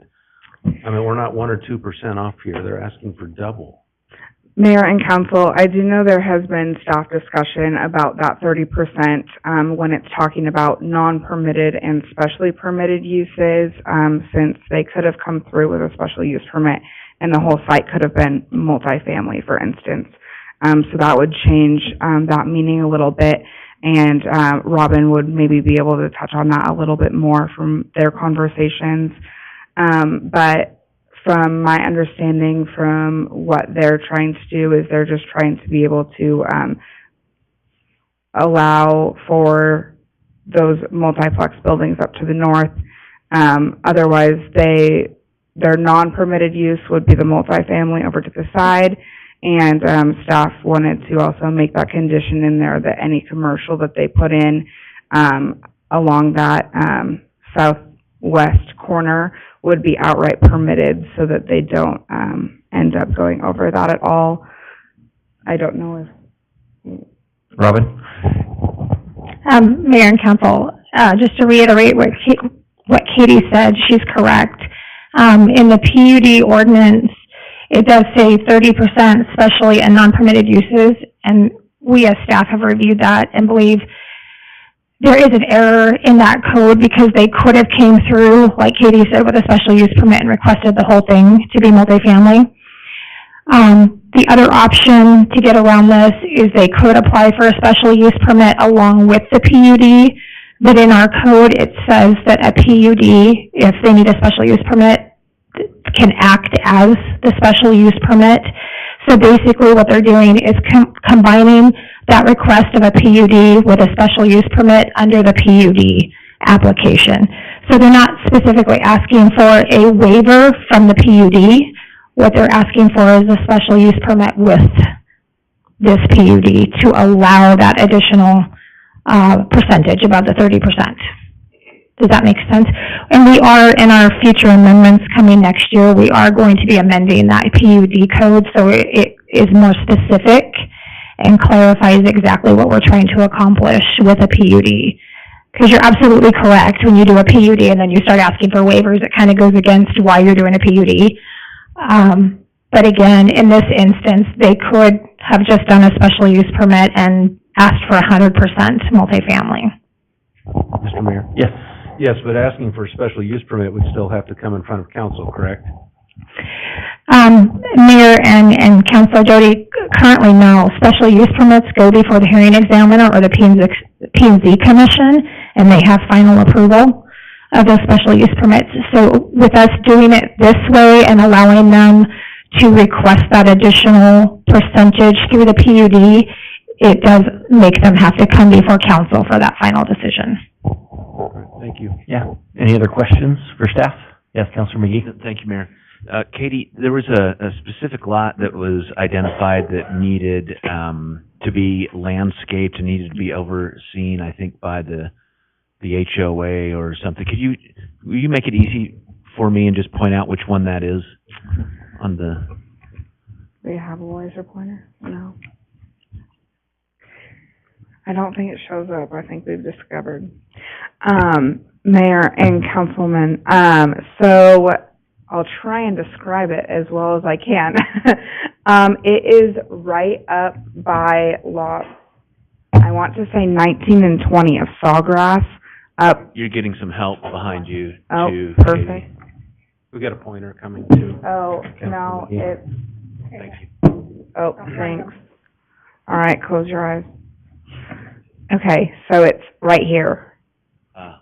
So it's on the other side, the north side of the Phillips Canal, which is running right here, and they are proposing a pathway right here, which is in our master plan.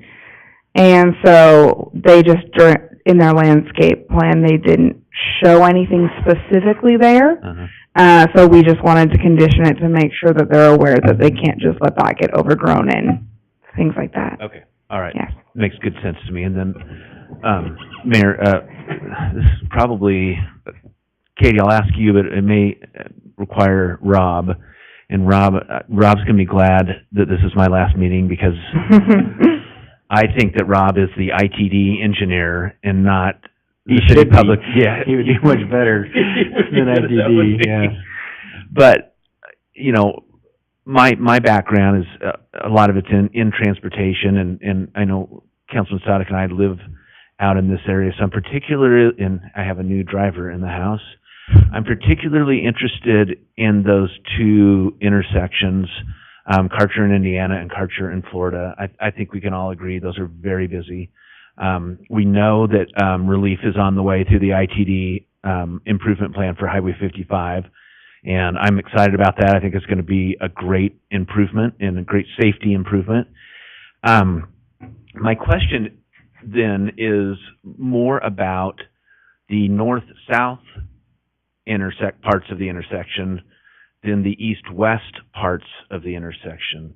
That will, obviously, you're going to have, on Indiana, there will be a lot more commercial traffic, certainly, and residential traffic. Same with on Florida. Will those intersections be, from a north-south perspective, will those intersections be improved? Or is that part of the Highway 55 plan? Can you kind of help me out as to what those will look like once this is completed? Thank you, Mr. Mayor, Councilman McGee. If I understand correctly, you're referring to the intersections on Karcher, but the north legs approaching those intersections. Right. I feel like after you've answered this question for me like 5 or 6 times in the last 2 years, that I have a pretty good idea now. Sure. on the Highway 55 part, and you've been patient in educating me about that. But I'm talking more about on the north and south parts of those intersections, especially on the north side, where there's potential for there will be an increase in traffic for sure. Is there a plan to expand that? Will there be an extra turn lane going here and there? That's what I'm trying to understand, I guess. Yes. Thank you, Mr. McGee. There. So just a quick recap. The ITD Karcher project is supposed to commence later this year, or later in 2024, I should say. That includes a full signalized traffic intersection at Indiana and Karcher. The Florida intersection will be an R-cut which basically means on Florida, you'll have a right-in, right-out, and then a left-in off of the state highway onto Florida. If you're on Florida pulling out onto the highway, you will not be able to make a left-out. So that's the restriction that you're gonna have. And then there's an access point also in the middle that will be basically a right-in, right-out on the site. The improvements on Indiana, there are turn lanes that are requested requested by ITD, but there are also stipulations in our city comments, the engineering comments that require turn lanes at specific intersections. Florida is one that requires a turn lane, even though it's not, with the configuration there, not having a left-hand turn lane out, it may not be as necessary, honestly. And then Indiana is going to have turn lanes required as well. And some of those were in some of the ITD comments that were received after they reviewed the traffic impact study. The site, and the applicant will speak a little bit more to the transportation and the traffic of the site, but there is the roundabout that they're proposing up on Indiana at their major intersection there that will help. Indiana is classified as a minor arterial, which is essentially a wider 3-lane version road that will have decel lanes and center turn lanes. Florida is a collector road, so it's a minor. It's a collector road, so it is a lesser than an arterial. I don't know if that answers your questions, Mr. McGee. Thank you, Rob, and I know I always put you on the spot on this stuff, so I really appreciate it. That does make a lot of sense. It does sound like there's going to be some pretty substantial improvements to those intersections. I'm sure we're going to hear a little bit more about that too, so thank you. All right. Any other questions from council for staff at this time? Yes, Councilor Register. I have a couple of general questions I just want to get answered from my own knowledge. On here, it talks about rezoning from low-density residential, and then it lists out the different zones and then what they want to. So what I'm curious about is, what are the differences between neighborhood commercial, community commercial, and highway corridor as far as what can be built there? Mayor and Councilmember Register, could you repeat which exact ones? I know you said community commercial, neighborhood commercial, and highway corridor. Was that correct? Yep. Okay. So for neighborhood commercial, it's more of the uses that you would see, within a neighborhood area, within walking distance. A lot of like dentist stuff, like offices, light intensity, where community commercial might be just a little bit above that, a little bit more diverse than that neighborhood commercial. And then highway corridor really broadens that. So there's a lot of different uses that you can have in the highway corridor.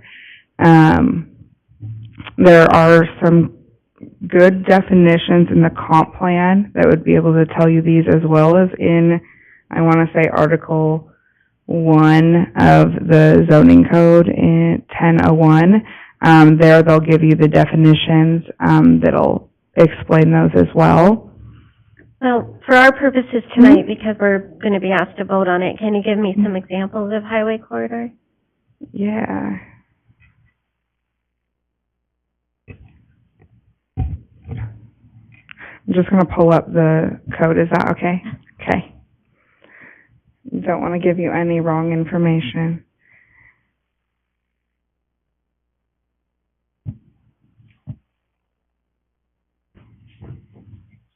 Highway corridor.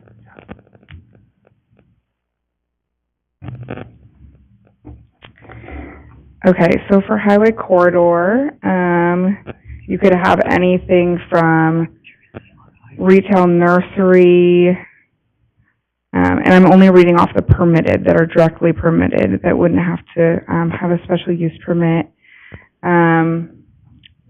Daycares of 12 or fewer, an auto body shop, gas station or service station, repair services, tire repair, outpatient clinic, a research lab, a dentist office, a bakery, a big box retail, convenience store, drug store, pharmacy, flea market, furniture shop, I am skipping a few, but just to give you a little bit of an idea. I think I get the picture Okay, a little bit more. perfect. And then also, let's see, you had mentioned in your presentation that multi-use was not permitted on the highway corridor. Is that correct? Mayor and council register, so multifamily is not directly permitted in the highway corridor. So that, actually is a non-permitted use. And so that would, be lumped in with. So do you know why, or is that something that's going to be changed in the comprehensive plan that we're looking at? Mayor and council register, I believe it's a result of when we did the comprehensive plan, we have the highway corridor, which encourages multifamily to be, it's a mixed-use development category that has high-density residential. But when they adopted the comp plan, they never went back and updated the land use schedule. So multifamily is not a permitted use, which is, again, where we're having the struggle with the 30%. Because in the highway corridor, according to the comp plan, high-density residential should be a permitted use within that zone. Okay. And then, so there was the other part, I think it got resolved. You said that their staff was requesting the removal of specific site conditions. So is that something normal that staff does, is to request that for an applicant? Mayor and council register, the reason we're requesting the removal of that is because we've now received those plans. We weren't sure if we were going to get those plans prior to city council, so we were going to have them as site-specific conditions, but we now have them, so we're just asking for removal. Okay, thank you. And then, just so I'm clear, they're asking for a special use permit plus at least 5 variances for the setbacks, or? I believe the setbacks are only for, is it just the 0 line?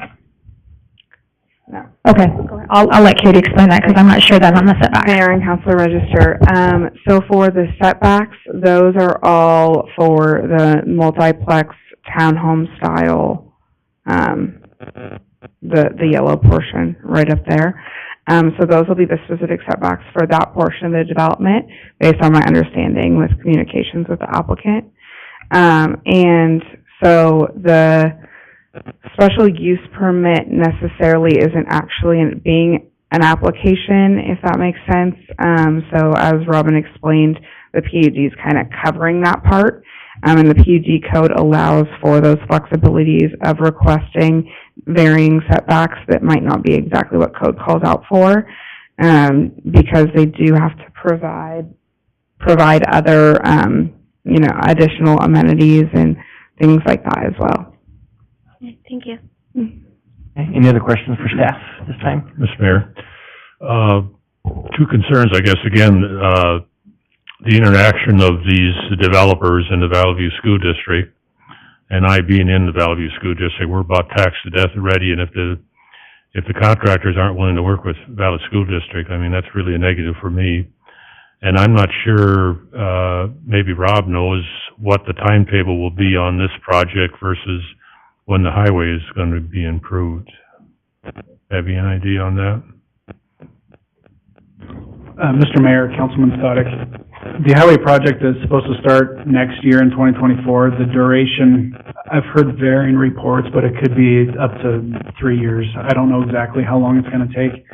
And they're going to be doing it similar to the format that they're doing 2026, where they will probably go in and do the entire north half first, and then push all the traffic to the north, and then come back and do the south half. But I couldn't speak to exactly when they're going to be completed. Okay. My only point there is that, there still are mornings that, of course, without the improvements, but there are going to be some improvements on the highway corridor there, but there's still mornings that, the traffic is backed up from, Middleton all the way back to Florida. And if this project goes in before that, my goodness, it'll probably be backed up to 10th Street maybe, I don't know, or 10th Avenue, so. But, the real problem for me, again, is that cooperation between these developers and the Valley View School District, because my goodness, I know the people in my area, with the Valley View School District tax burden that they're carrying today, this is just gonna compound that again. And there's no relief from anybody except property owners, so, thank you. Okay. Any other questions for staff at this time? Okay, thank you so much, Katie, appreciate it. Thank you. Okay, so we will move into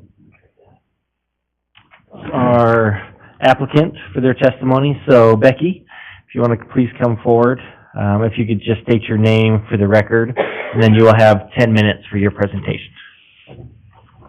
All right.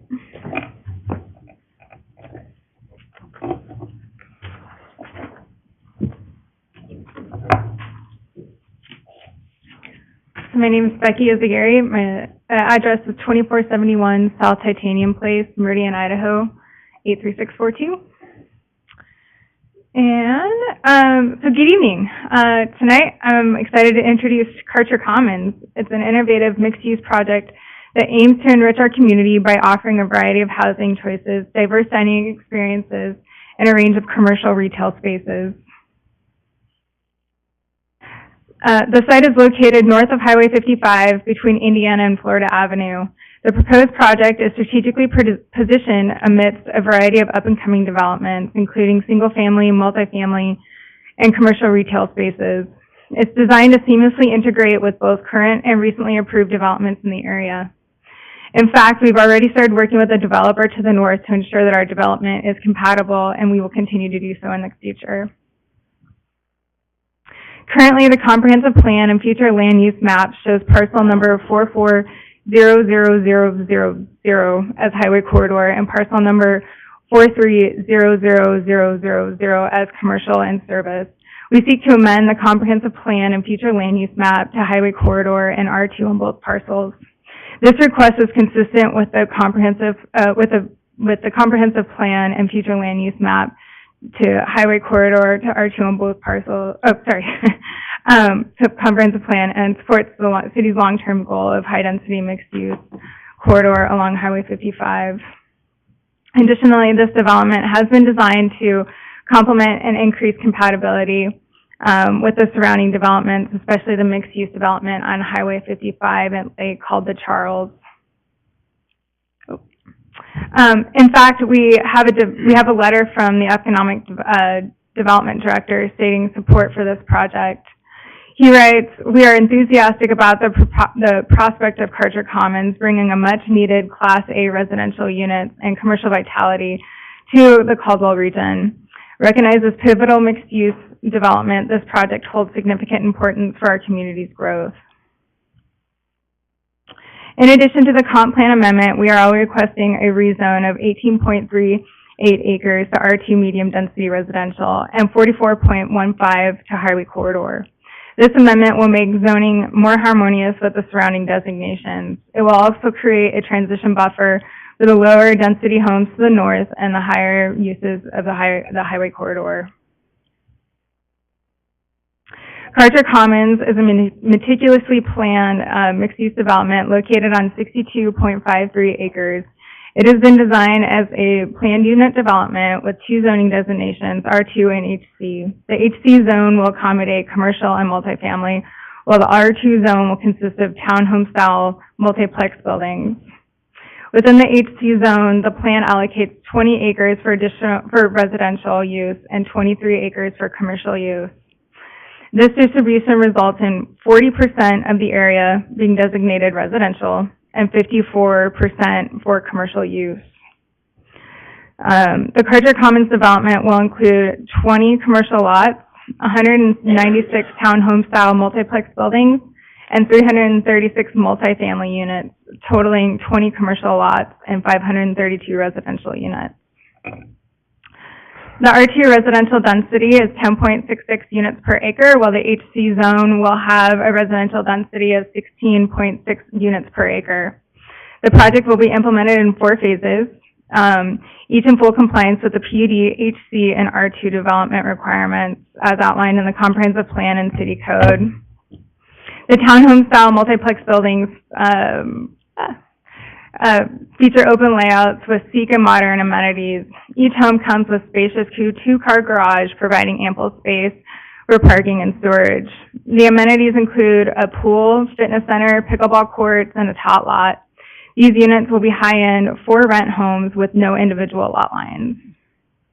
The luxurious apartment homes feature designer interiors, stainless steel, and energy-efficient appliances with full-size washer and dryers, doesn't change. In addition to these amenities, residents are treated to resort-style living, including social lounge, a fitness center, pool, spa, valet garbage service, outdoor barbecue, and a dog park. For the commercial, we're proposing 20 lots which offer flexibility in the commercial retail spaces. We are currently working with a couple grocers on the layout and have LOIs. The commercial is a very important aspect to this development, and we've been focusing a lot of time and a great deal on this portion of the development. The grocers are also very excited about the aspect of the multifamily development. The townhome-style multiplex buildings will be equipped with a 2-car garage, a driveway providing a total of 392 parking spaces. In addition to this, there will be 42 guest parking stalls and 19 ADA stalls, 2 electric vehicle stalls, and 99 bike parking stalls. For the multifamily units, there will be a total of 504 parking stalls, 72 garage parking spaces, 30 ADA stalls, and 2 electric vehicle stalls, and 169 bike parking stalls. And lastly, the commercial area will have 826 parking stalls, along with 33 ADA stalls, 2 electric vehicle stalls, and 152 bike parking stalls. This project will have 3 main points of entry and will construct 3 public streets and 2 roundabouts. The roadway improvements will be on Indiana Avenue, Florida Avenue, Sawgrass Drive, and Highway 55. We will construct a roundabout at the intersection of Indiana and Lower Mesa Drive and the intersection of Sawgrass and Tuckness Way. We will also construct a southbound left turn lane on Indiana and a southbound right turn lane on Florida at the intersection of Highway 55. A northbound right-hand turn lane on Indiana at the proposed approach will be right in, right out only. Karcher Commons aligns with the Caldwell Plan Unit Development and Landscaping Ordinance, aiming for a vibrant design. It allocates 6.57 acres or 10% open space. There's an additional 22.38 acres of usable open space, but can't be counted due to code restrictions. This development features a variety of amenities, including a pathway along the Phillips Canal, micropaths, a tot lot, 2 fitness centers with pools, dog parks, outdoor barbecues, pickleball courts, and detached sidewalks throughout. So as you can see, we're requesting the following deviations for R2 development. We are also asking for the ability to exceed the maximum 30% of non-specialty permitted uses to accommodate the townhome-style multiplex buildings and the proposed multifamily luxury apartments in the highway corridor. Per code, both townhome-style multiplex buildings and luxury apartment buildings are especially permitted uses, putting us over the 30%. Based on staff's recommendation, and we worked with staff a lot trying to figure out how to make this work, we are asking for an adjustment to permit 62% of specially permitted uses to accommodate the proposed development. As you can see on the slide, we've identified certain discrepancies, and we kind of touched on that, staff kind of touched on that, between the comprehensive plan and the city code that warrants this request. If there was uniformity between the code and the comprehensive plan, our development would naturally align with the standard 30% stipulation. Given that both the comprehensive plan and certain sections of the code advocate for high-density residential developments within the highway corridor, we believe our request for 62% of specially permitted uses is reasonable ask, and that we kindly ask that you guys approve that. And it does. We have 2 minutes left, just letting you know. Okay. Yep. Thank you. So our project skillfully combines commercial and residential areas to create a vibrant, safe community. We strategically place multifamily units near Florida and Karcher next to the northern storage units to buffer between intense commercial activities to the west and quieter low densities to the north. This avoids commercial encroachment on residential zones, also by nestling the commercial between the townhome-style apartments to the north and the multifamily to the southeast. It breaks up the commercial along Highway 55, ensuring that the development stays safe and vibrant throughout the day and the night. So thank you, and I can stand for questions. Thank you so much. Appreciate that. So, real quick, the phasing plan, it looked like the commercial was phase one, is that correct? That is correct, yes. Okay. And I'm guessing, 'cause that kind of, I'm excited to see that, it's surprising me, seems like that's, a lot of times I like to put that to the end, like clubhouses and things Yeah. like that. So, is that because you said you had some LOIs already from commercial enterprises Yeah. that are looking to come and to that? Is that the reason why that that's? is correct, yep. Okay, that's what I figured. Yep. Perfect. Okay, that was all I had. Questions from council? Mr. Mayor. Councilor Doty. Did you reach out to the school district? We actually did. So we reached out to them, 4 months ago or so, or maybe 3 months ago. And they came back with a response. They emailed us back and said that they didn't need funding because they just had a bond pass. And so they weren't requesting any funding, but we did reach out to them. Mr. Mayor? Yeah.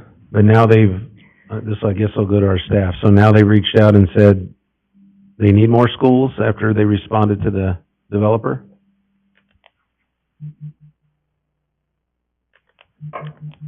Yes. That's my confusion here. Mayor and Councilor Doty, I apologize for the delay right there. I am pulling up their letter. I didn't see it.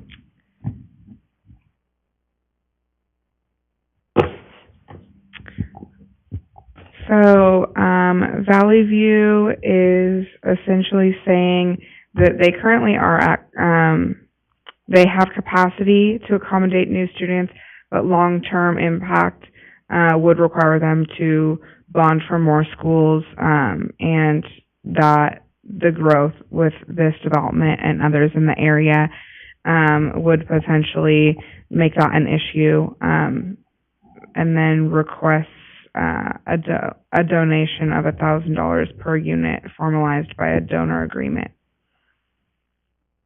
Yeah, and when we reached out to them, they had said that they didn't need additional funding, and then we got the letter, which was a surprise in the staff report.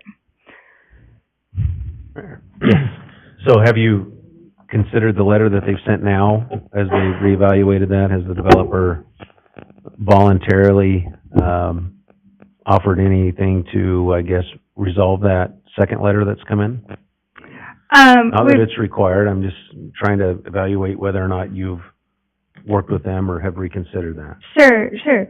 I mean, we've reached out to them first off, and they said no, and then they came back and said, well, actually, type of thing, we do need funding later on down the road. Right now, because they said no first off, we're not inclined right now, but. Okay, thank you. Other questions from council? Yeah, Mr. Mayor. Yes, Councilor. I had a prep for this meeting tonight. I had a meeting with one of the state senators relative to, perhaps, bringing a bill forward to help property taxpayers relative to impact fees. And he didn't say it was dead on arrival, but he sure as heck didn't say that it even had a snowball's chance in hell of passing. So here again, you folks make all the profits, you smile all the way to the bank, and the property owners are left holding the bag again. So that's why, unless there's some answers, it's a great project. There's no argument there. Great project. Everything looks good, but again, we're responsible to property taxes and the taxpayers, and those are things that we have to consider when we have it. So. Sure. So we have the developer here, and he can kind of speak to that a little bit more if you guys would be amenable. So, well, let's just see, because I have somebody else signed up too. So, is there any other questions at this time for? Mr. Mayor? Yeah. Mm-hmm. So, I have some questions too. I think it's great to have commercial over there, honestly. I know a lot of our residents have asked for more commercial over on that side of the city, that way. But I guess my question is, you said something about grocers, which I know has been kind of a thing. So you do have, I don't suppose you can tell us anything about that, but you do have some interest in those kinds of businesses, because what I would hate is to have something over there that's another doctor's office or dentist's office that's not a benefit to the city on that side of the town. Yes, yeah. So the developer has been working with a specific couple of specific grocers, and they've received LOIs from them. And then any other, like, retail that you could kind of give a hint on, other than just offices? None that I know of, but when the developer comes up here, you Okay. can. And then I also have the same concern about schools, and I'm gonna guess that they did not know, about what the letter said based on the reaction that they had when that was read. So, I have a hard time with big developments, but even I kind of like this one because I think there's a lot of potential there. But my concern is going to be with the school. So I'm not sure if that's something that we certainly don't want to have to put another bond out for schools, for considering we just passed one and we don't want to transfer, like Councilor Static and Councilor Doty were saying, transfer this on to the property taxpayers of our community. So for me, that question needs to be answered before I move any further with it. If it's going to be a delay or something like that, it would probably be better to delay than push a vote at this point, in my opinion. Yeah, very good. Thank you so much. Any other questions for Becky at this time? Okay, thank you so much.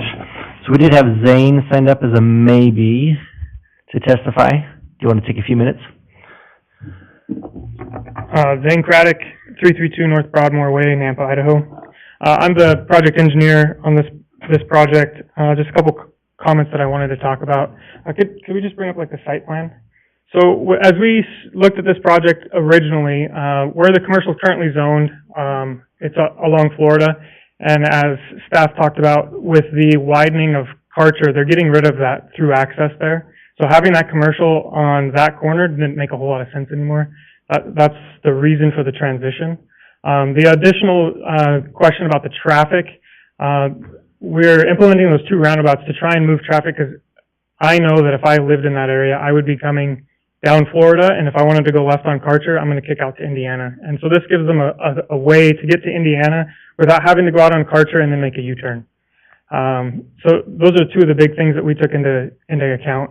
Additionally, the commercial is almost exactly the same size. I did my best to make it the same size as what's currently zoned as commercial, so we're not losing any commercial ground. Right now, it's zoned as, I think, R3 on the western portion, and we're just trying to keep or residential on the western portion and commercial on the eastern. We're trying to keep those ratios the same.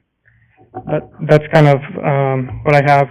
As far as the school district, we did email the school district and reached out to them back in June. It was the end of June. I think it was June 22nd. We received an email from the school district on July 6th, kind of like what Becky said, and they said, hey, we just had a bond pass. We're good on funding for right now. And so we kind of dropped that. You know, we were pursuing that up front, trying to be good neighbors like you guys are asking us to be. And like you guys saw, that was kind of news to us when we got that with the staff report. So yes, we are still trying to figure that one out. I'll let the developer talk to that a little bit more. I think there was another question about improvements off-site for traffic as well. We're required to improve all of our, so Florida and Karcher, our frontage there, to full build-out according to city standards. Planning on doing that. So we're trying to provide as much infrastructure as we can and what we have control over. Any questions? Okay. Any questions for Zane? Yes, Council Register. A couple of questions too. Sure. So are you willing to reach back out to the schools and see, talk to them? Yeah, like I said, I'll have the developer come up right after me and he can answer that question. And then can you speak any more to the commercial part of it, like what you... So, you know, right here, this layout was proposed for two big box stores. So the original thought here, or the thought currently, is that we have a grocer and then we have something like a, not like a Home Depot or a Lowe's, but like Tractor Supply or something like that type of anchor store as well. And then with that, you have multiple of those are planned to be like drive-through restaurants, a few sit-down restaurants, and then some like retail type setup. But that's kind of the vision right now. Okay. Had another question. I guess well, actually, I have two questions. Do you guys have any other projects in the city? Me? Yeah. Yeah, so I was in charge of, project manager for the Charles that got approved Okay, recently, as well as Enclave, which is also on 55. I'm working on Richmond Heights Apartments with you guys. We just, started construction on that one. Okay. So if this gets approved, or I guess I can ask the developer, they do plan on developing it, not just getting it approved, getting the permits, and then selling it off to somebody else? So, I mean, as far as I'm aware, yes, they're planning on developing themselves. Okay, thank you. I mean, obviously you have partners, right? The grocer's gonna come in and he's gonna wanna build his own building, that type of thing, but they're not trying to flip the whole parcel, the whole thing, no. Like, we've seen some of those, where Uh-huh. people come in and they get the approval, get the Sure. permits, we do the zone changes, and then they sell them. So I know there's no guarantee, I'm just asking if the plan is to actually develop them. Yeah, that's part of the developer's I game, think that's out of my control, but as I far as should might start asking. Yeah, as far as I'm aware, the developer on this, they are looking to hold on to part of this development as well for long term too. So that they're in it for the long term. They're not here just to flip it and move on. Okay, any other questions for Zane? Mr. Mayor? Yes, I Councilor just wanted to question, unless I missed it in the packet, I didn't see anything here from the police department or the fire department. Were they contacted, or The fire did they have any department, comments? the fire department does have one in there. Is that, The fire department does have one or in was there. it, I guess I missed that. What about police department? Okay. Thank you. Okay, thank you so much. Thank you. Okay, sounds like we get to have the developer come on up. Do you have a quick question? Yeah. Yeah, just really quick, before the developer, proceeds, it's probably a question for Mr. Sable. So, I mean, I'm listening to the discussion, and it seems like there are some clarification that needs to take place, especially regarding the Valley View School District. And so I'm gonna ask this quick question, probably to Mr. Sable, just from a process point of view. We could certainly have the developer finish testifying. We're in public testimony phase of this hearing. But I'm asking out loud, I guess, if this were to be delayed, would the developer I'm assuming the answer is yes, but I think I just want to hear it from council. Developer, other members of the public who didn't have a chance to testify tonight would have a chance to testify at a subsequent meeting, because we would reopen the public hearing process and allow for public testimony, including from that of the developers. Am I getting that right? Mr. Mayor, Councilman McGee, I'm not sure I understood the question, because it sounded like you said the developer wouldn't have a chance to testify tonight. He did, or will. So Yeah. if you could clarify.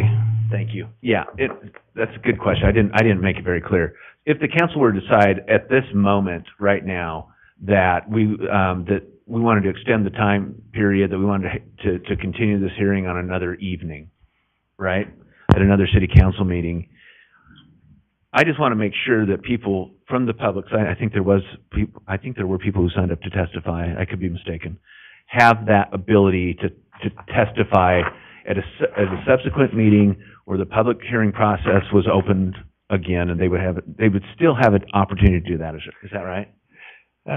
If, Mr. Mayor, Councilman McGee, if you were to continue a public hearing in almost any setting, and there may be exceptions where that would be inappropriate or unwise, but if this public hearing were to be continued, that would allow it to be reopened, subject to any limitations that may be placed in the record on the additional testimony that would come. So, but theoretically, yes, if the public hearing is open, additional testimony can be received. And I kind of knew that, but I think I wanted to hear you state it out loud. And so,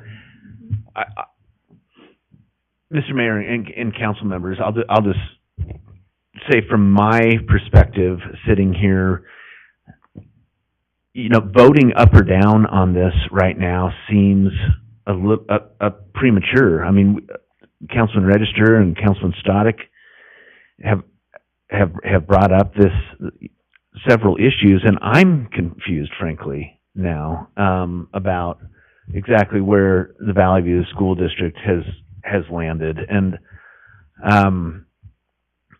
I don't know, it seems to me that knowing that information would be helpful. Now, I'm certainly willing to listen to the rest of the presentations, but I can tell you where I'm sitting, I'm inclined to support some sort of continuation of the process until we can hear directly from the district. That might include the district staff member coming in and testifying. So, Mr. Sable, thank you for answering that. That helps clear up any misunderstanding that I might have. But I'm just throwing that out there to the rest of the council, that that's where my mind is right now. So I'm going to throw in another question real quick, because if this is continued, I'm fairly certain at least one council member up here will not be here to vote on it, but the new one is here, and obviously Councilor Williams is not here, but would be here in the future. So would those two, if they listened to the record and went back, would they be able to vote on this, or would that limit it to basically just 4 council members being able to vote on that decision if it was continued? Mr. Mayor, members of the council, We don't get you often here. We gotta throw you hard questions when you're here, so. I have a retired partner who, when questions like that come up, who would always say that would make a fantastic bar exam question. And to be honest, as I sit here, I may need to do some additional research. We could, if the council were to choose to continue the hearing, we could have that answer for you far in advance of the hearing, so we could advise the new council member and existing council members on their ability to participate fully, or recommendations as to withdraw or recuse themselves from that action. Before that decision needs to be made, we can certainly provide that advice. Perfect, okay. Councilor Doty, yeah. Before we make a motion on continuing, though, I think the developer's been sitting here this whole time and realizes what the sticking point is. So maybe if he takes time to address that area, and then let's see where we're at. Yeah, maybe. And at the development, I think the comments I've heard are all great, and they're in support of it. I think we just have this one main issue, unless I'm wrong, Councilor McGee. Yeah, and I think, thank you, Councilman. I don't disagree with that. I just wanted to make sure that if we did head in that direction, that not only the developer's right, but additional members of the public had the right to testify as well. So if that's the will of the council to continue, that's fine with me. I just was making an observation that it seems like we may be heading in a certain direction, but I'm not going anywhere. So let's do it. Let's get our money's worth out of you tonight. Is that what you're saying? So, okay, Mr. Developer, if you'll please come forward. So we need to get your name on here. So I was looking to see if you're on the application anywhere. So I can just write, so what is, if you don't mind, your name and No, not at all. slowly Thank you. so I can write it down. Mr. Mayor. My name is Brent Thompson. I live at 7068 Founder Street, Eagle, Idaho. And our company is Florida Karcher LLC. And appreciate the opportunity to be here tonight. I know this isn't everybody's favorite holiday thing to be doing on a pre-Christmas week, but very, very grateful for the opportunity to present our project. We're super excited about it. We've been working on this for nearly 3 years, and gone through a lot of preparations in preparing this. We've worked with both national and regional grocers in planning this, and this big focus has been on this commercial center, just simply because we know the lack of commercial in this area, and being also a residential developer, we have a couple different parcels within the city. We've got another nearly 80 acres just to the northwest, excuse me. I've got another 78 acres called Tuscan Ridge. We won't go into that, but anyway, we're friends of the city and working towards that.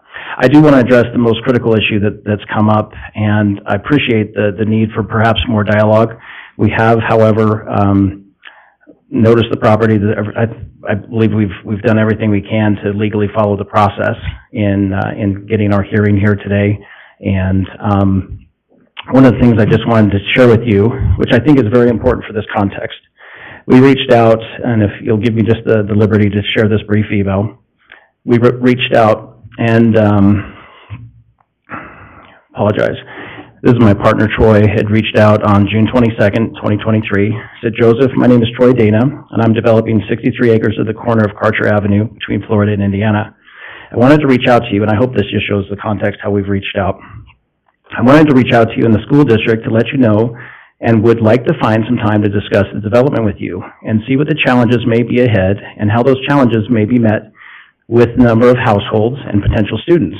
The development is commercial, with the apartments, townhomes, will most likely have younger families with young age. The development timeline is still 3 to 4 years out before any occupancies and move-ins, but we wanted to get ahead of this now. We are formally submitting to the city of Caldwell in the coming weeks or month. Could you please let me know a time that would be good for us to discuss the project and we can get a call or come in personally and I can share some more information with you. Thanks, Troy Dana. We received an email back from Joey, same Joseph Palmer that's listed on this letterhead, and he said, hey Troy, this is his response sent July 6th, about 2 weeks later. I apologize for the delayed response. I've been out of the office. Thankfully, the citizens have supported a bond to build 2 elementary schools. By the time your project is complete, Valley View will have the capacity to enroll students within your development as the new school off Montana will be open by the fall of 2025. Thank you for reaching out, Joey. And so you may have seen, some of you may have seen my reaction, but this is the first time I've heard this or seen this letter. I guess it is in the staff report, but shame on me for not reading all 200 pages. This is the first time I've heard of this, that they're requesting $1,000 per household. It's a significant cost. I don't know if that's required of all applicants that come before you, but over $500,000 to just find out that that's what we have to pay to get our project approved is quite a shock. And if that is in fact the case, we just would like to have a consistent forum, I guess, to be able to discuss that, where it's not just out of the goodness of our hearts. Believe me, my wife's a school teacher. She has been for 30 years. I love the school district. I love funding for schools. I'm for full support of it. I want you to know, because I am just simply presenting the facts, I'm not against supporting the school district or helping the school district. I'm simply demonstrating to the council what we have as developers. Reached out clear back in June. Our response was, we don't need any funding. So it's kind of a shock, and it's probably why I'm speaking a little nervously, just to find out they want $1,000. And it's kind of, the feeling is that if we don't pay that or if we don't support them, we may not get our project approved. And that's a challenge for us when we've literally followed all the laws and the code. And in addition to that, I've developed for over 25 years, and mostly in Utah and here in Treasure Valley. And it's something that we take great pride in our projects. We are going to develop this project. I've spent quite a bit of time with Stephen Jenkins, your economic developer, and trying to work with him and try to also find other uses that want to come here to our project. He's very excited about it. He wrote a full-page letter of support for our Planning and Hearing Commission. We've done our neighborhood meetings. We only had one person show up at our neighborhood meeting, I believe, and then we didn't have anyone show up at planning, zoning, or commission hearing last month. So it's kind of a surprise to us, I guess, that we need to have another hearing. We've public noticed and everything, and I'm not against that. I would be happy to talk to the school district, but I just wanted you to understand my perspective and perhaps my reaction when I was told that, if that makes sense. But our intent is to develop the property. We own it without debt. We develop everything without debt.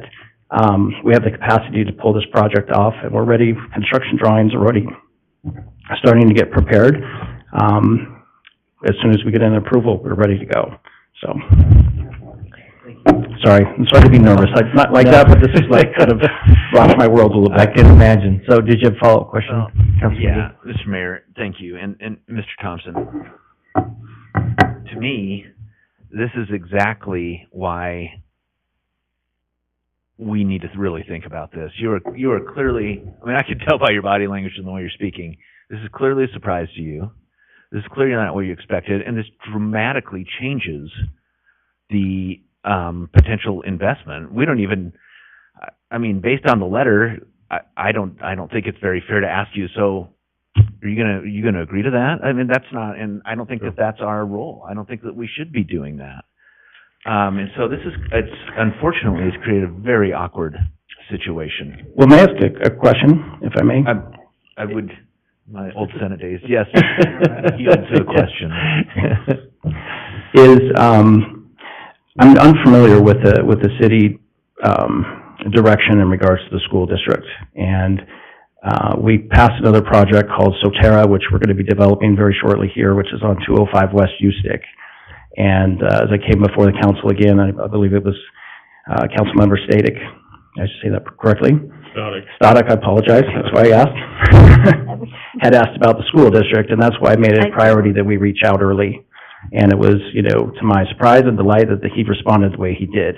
And it's the same individual that wrote this letter, and so, we're here to work with the city council to get our project approved. We will work with the school district, however we can work with them, but we also, I ask, for a little understanding from our side, we need to understand what the standard is. I've heard before it's $500 a unit, and I've heard $750 a unit, I've heard $1,000 a unit, and it's not a consistently, I don't see, I guess, how the school district can, in my layman terms, come into this discussion of approval or not, if that makes sense. We've done our best, we've followed the law, we've done everything we can, and we're more than happy to go address with the school district, but I'm just unaware of what we need to do in order to get our project approved, I guess, if that makes sense. And if it is, it should be something part of the code or yeah, it does. an impact fee that's standardized. Because you're correct, there is really no standard. Some has been $500, some has been $1,000. Some, like the Charles, was $500 per building, not per unit. So you had a building with 36 apartments, it was $500. So there's been huge variances between what the school district has asked on different projects. So there's not a set standard like you were talking about. Yes, Councilor Doty? Mr. Mayor, I would just say, yeah, I'm totally in support of the project. I'll echo what the mayor said. I don't think the council has ever set an amount or, many different things have been offered. For tonight, for me, it would just be based on the two conflicting letters, because I would still be in support of this because of the grocery stores and things of that our citizens often talk to us about, is just your promise or commitment that you will reach out to the school and I guess negotiate this. Not that the council is going to mandate or dictate $1,000 per door. That isn't into my decision. It's just that we're working with the school district, and with the two conflicting letters, your promise that you will do that and try and work something out. I will not ever say like $1,000 a door or something, but they may have something that benefits both of you. I support that 100%. We're the first developer, sorry, no, I'll finish this.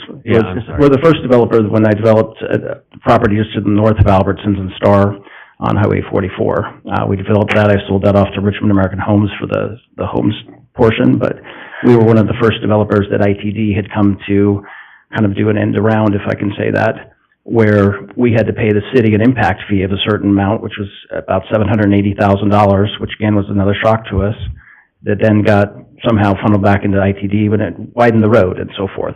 But where I guess I have a little conflict tonight is that we did our due diligence, we did our efforts. I read you that email just simply so you could see the sincerity that we were trying to reach out with them. They responded joyfully that they didn't have it, and I feel like we're almost in a political situation where they're either trying to ask the council that you have another bond, and we're kind of in the middle of that. And I guess that's what I feel uncomfortable with. I'm more than happy to work with the school district. I'll meet them myself, and we'll work out a solution that's satisfactory for all parties. But I also, I guess, feel uncomfortable with having it be part of our yes or no approval. Yeah. So I think kind of what Councilor Doty is referred to is just that you're willing to talk to them. Absolutely. On that. And so I think that's, am I paraphrasing? Yes, and that it's, it's an honest conversation, not just to know. So if it gets approved tonight, we wouldn't put any requirements on you, but knowing that, I also don't want you to walk in there and say, there's no requirements on us, but I'm required to talk to you and I'm out of here. So in full transparency, our understanding is that a lot of times that requires as much as $500 per unit, and that's kind of what our understanding was. We reached out in June, and what we are likely prepared to pay or to contribute or whatever the correct term is. But when he responded the way he did, we just weren't planning that. This $1,000 is totally out of left field, and first time I'd seen it was, or heard of it, was tonight. But we're more than happy to work with them, and that has been our intent from the beginning. So, Excellent. we would love to have our project, voted on tonight if possible, unless there's some other extenuating circumstances, but if possible. Very good. Any other questions? Mr. Mayor? Yes, Councilor I'm Register. gonna go. Go ahead. Okay. Or did you want to follow up on whatever you started over there? Okay.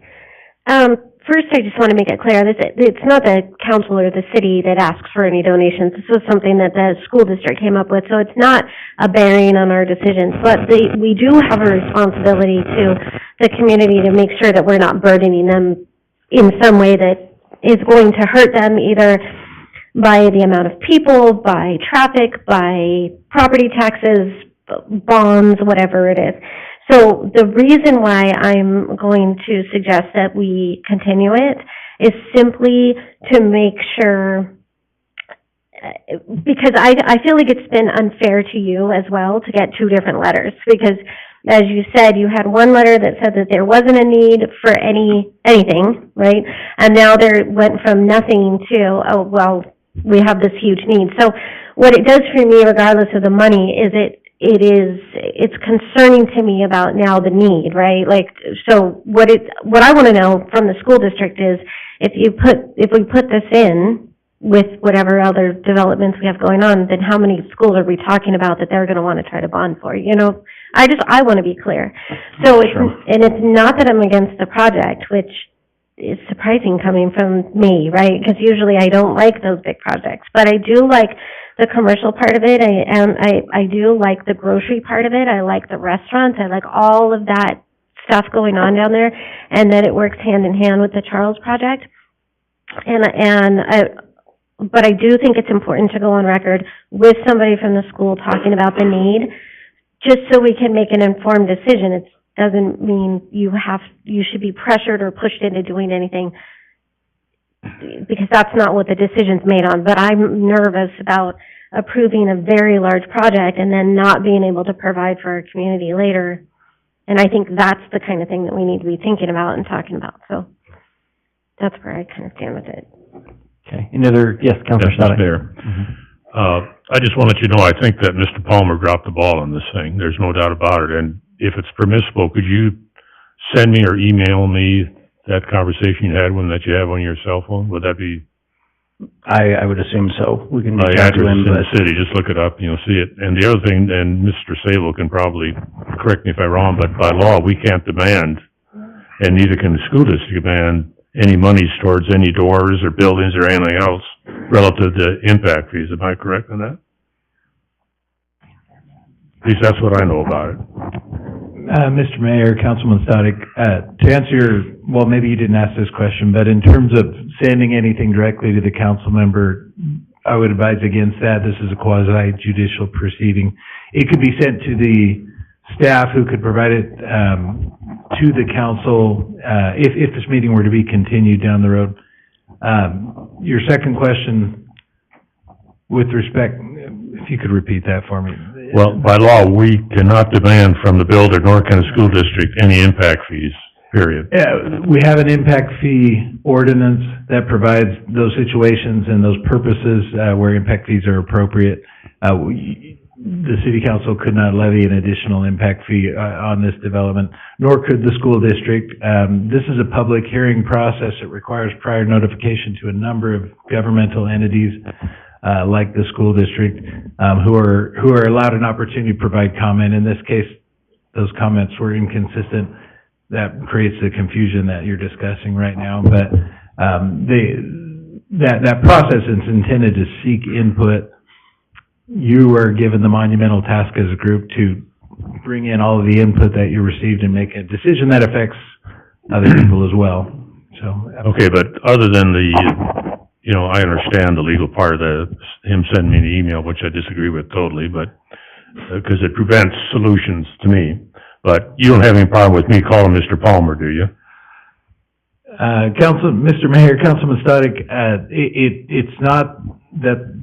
Certainly, that would be more efficient in terms of solving problems. It would create a potential issue both for the developer and for the city to have to deal with, that happening outside of our open meeting laws. Those are state laws that govern how this type of proceeding can continue. So for the benefit of the developer, it would be best if that happens in a public setting, which is in a public hearing such as this, or if necessary, a continued public hearing. Okay, so let me ask you this. If I voted yes tonight to proceed with this development, what difference would it make if I called them tomorrow?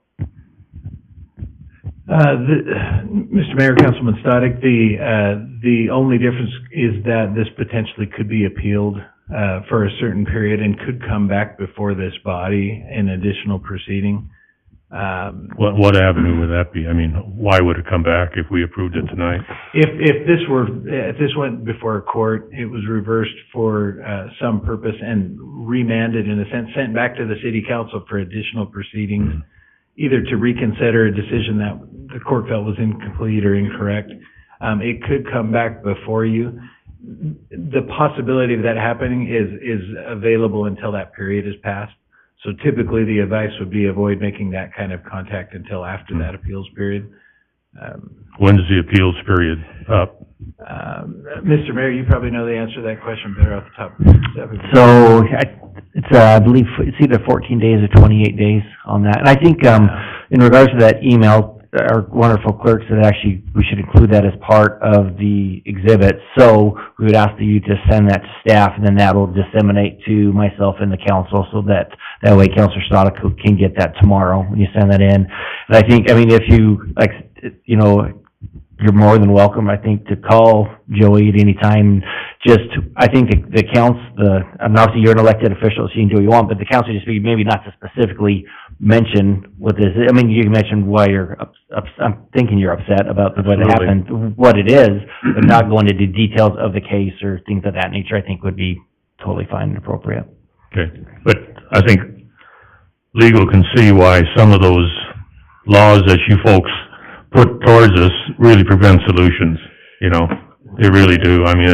Common sense goes out the window, and I know it's not your fault.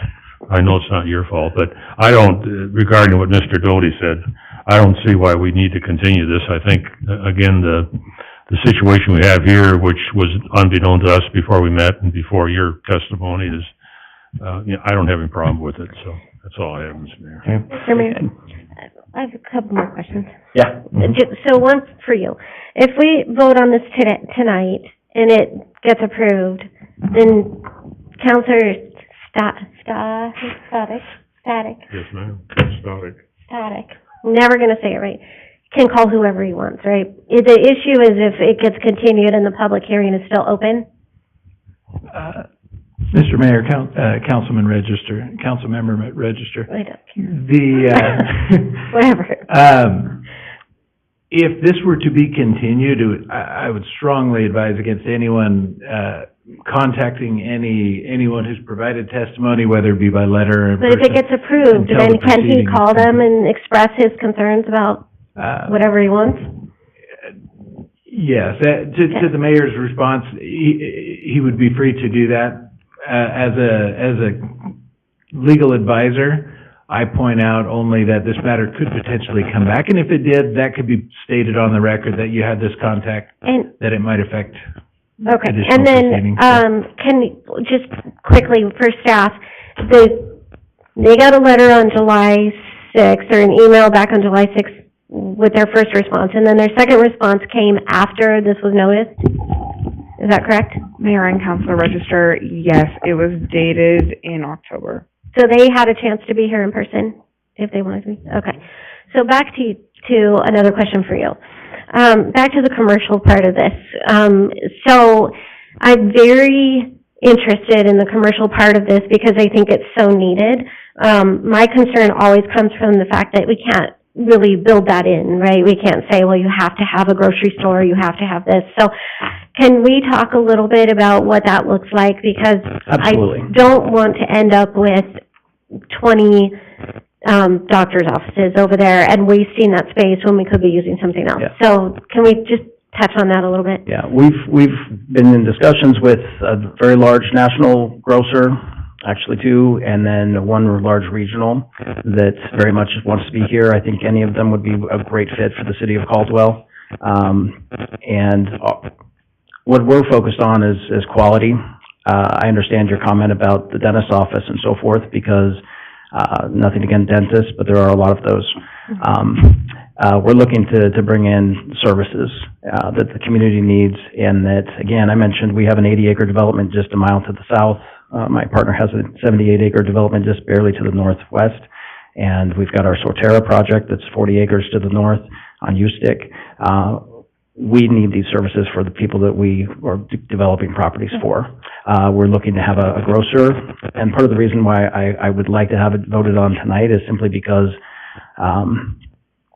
we have letters of intent and others that we would just like to move forward in getting those arranged. But we've hesitated because we know how these meetings can go and so forth, and we don't have anyone under contract purposefully until we have an approved project. But we're looking to have grocers, we're looking to have car washes has shown interest there. We've got everything from quick, fast serve, drive-through restaurants that want to be there.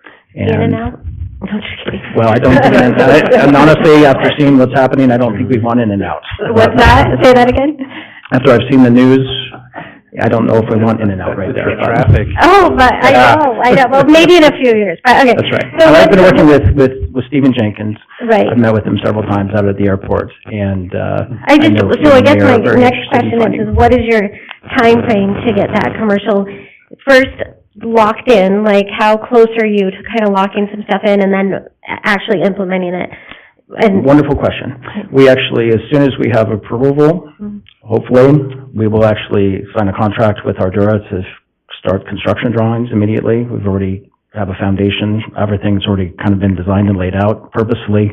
They've been wonderful engineers to work with. They've worked very hand in hand with ITD and Access and everything. They've worked with City of Caldwell Engineering. I think that we can move forward very quickly on getting construction drawings prepared. It would be the timing that would take to get through engineering and the approval process there. But we're looking to move forward immediately. We have the capital and resources to do it. We don't need bank loans. We don't have high interest debt or anything on a property. but how close to locking in like a grocery store? We could probably be within 60 days at the most.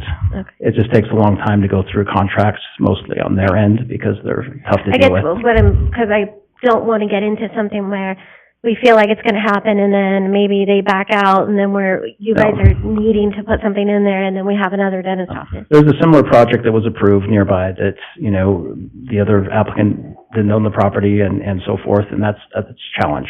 Yeah. We've owned this property for 2 years. We're moving forward. I've owned it actually for 3.5. Anyway, brought in these additional partners that we're going to be doing this with. It's a phenomenal property. We're excited about it and want to And move then how forward. close is this to the cemetery there? It is directly across from the cemetery.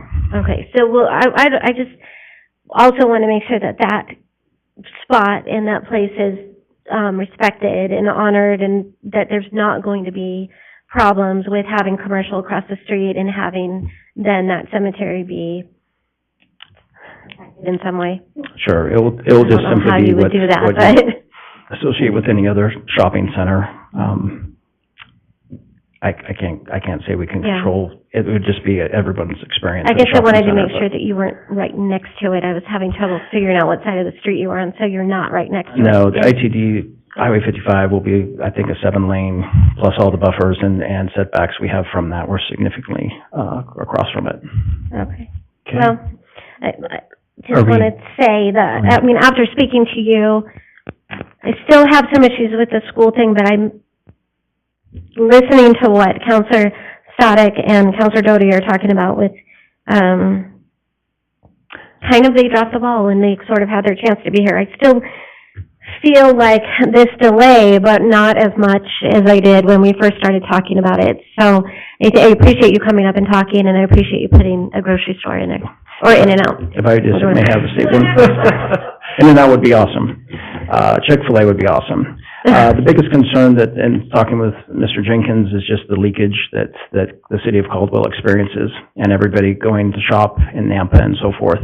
I firmly believe that once we establish this project and get it started, that other developers along the Highway 55 corridor will then execute on their projects as well and see what we're doing and want to be there as well. So we're really excited for it. The need is tremendous. I will make this very easy for council and for the school districts. We'll commit to what we, again, full disclosure, I had in my mind what would they'd be requiring. Delighted, obviously, that they told us they didn't need any money, but I'm willing to commit that we will help them with 500. I think there's a little less perhaps for the apartments themselves, just because of the units. If I remember, there's some breakdown that they've used before, but we will work with them on that. Okay, very good. I think that we've kind of beat this horse to death a couple times, so if we're good, thank you, Mr. Thompson. There's nobody else signed up to testify, so, okay, so we do have one. So if you want to come forward and state your name and address, and whether you are in favor, neutral, or in opposition, and we'll give you 3 minutes for your testimony. I need a couple. Scott Tillmont, 4520 Equinox Avenue, Caldwell, 07. Going to Councilman McGee's comment. I happen to do it for a living. I draw roadways and intersections, have dealt with states and everything else for years. I love the commercial. That part of it is awesome. The multifamily residential on Florida, that's an R-cut. I don't think you know what an R-cut is. So if you're coming down Florida, you can only turn right. You go up about halfway, there's a U-turn. You U-turn, that's what allows you to go left. The next one that you can turn, or U-turn at, will be Middleton on the east. No. You turn there. No, Middleton's the other direction. That would be left. The next one will be Montana, because you can't U-turn at Indiana. So everything's going to pile onto Indiana. You've got over 400 homes, 500 houses going onto Indiana. If that was all commercial, no problem. We need the commercial. So I'm kind of opposed, neutral. My problem is that high density right there on the corner is going to kill Florida. Everything will back up because everybody's got to turn right. Plus, they have a right in, right out, halfway up, right where the U-turn is at. That'll plug Karcher.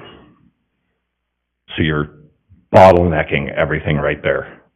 If you've ever gone midday to Kohl's, Costco, Hobby Lobby, that area is a disaster. A lot of it is because they've got apartments right smack in the middle of it all, and it's a heavy commercial area with very little in and out.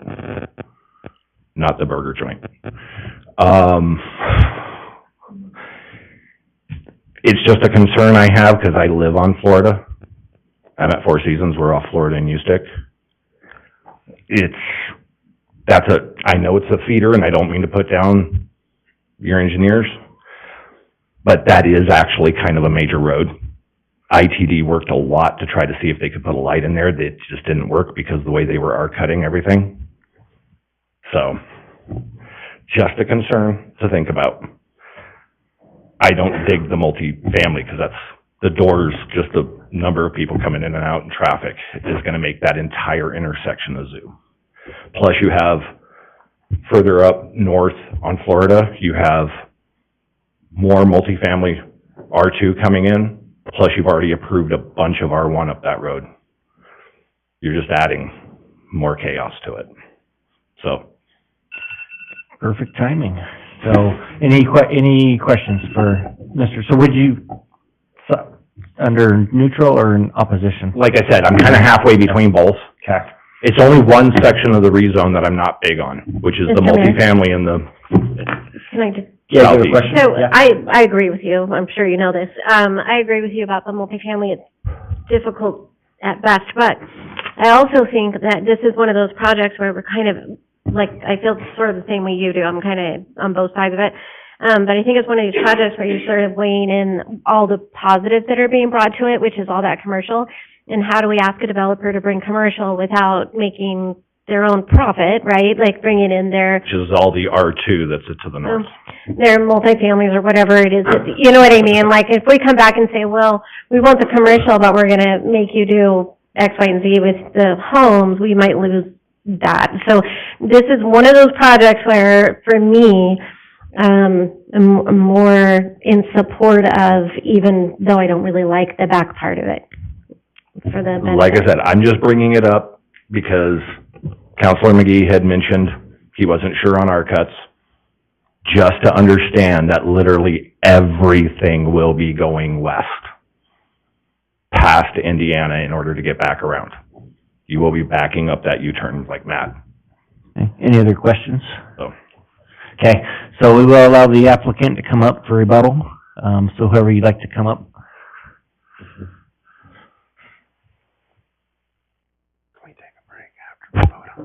Do I need my name again?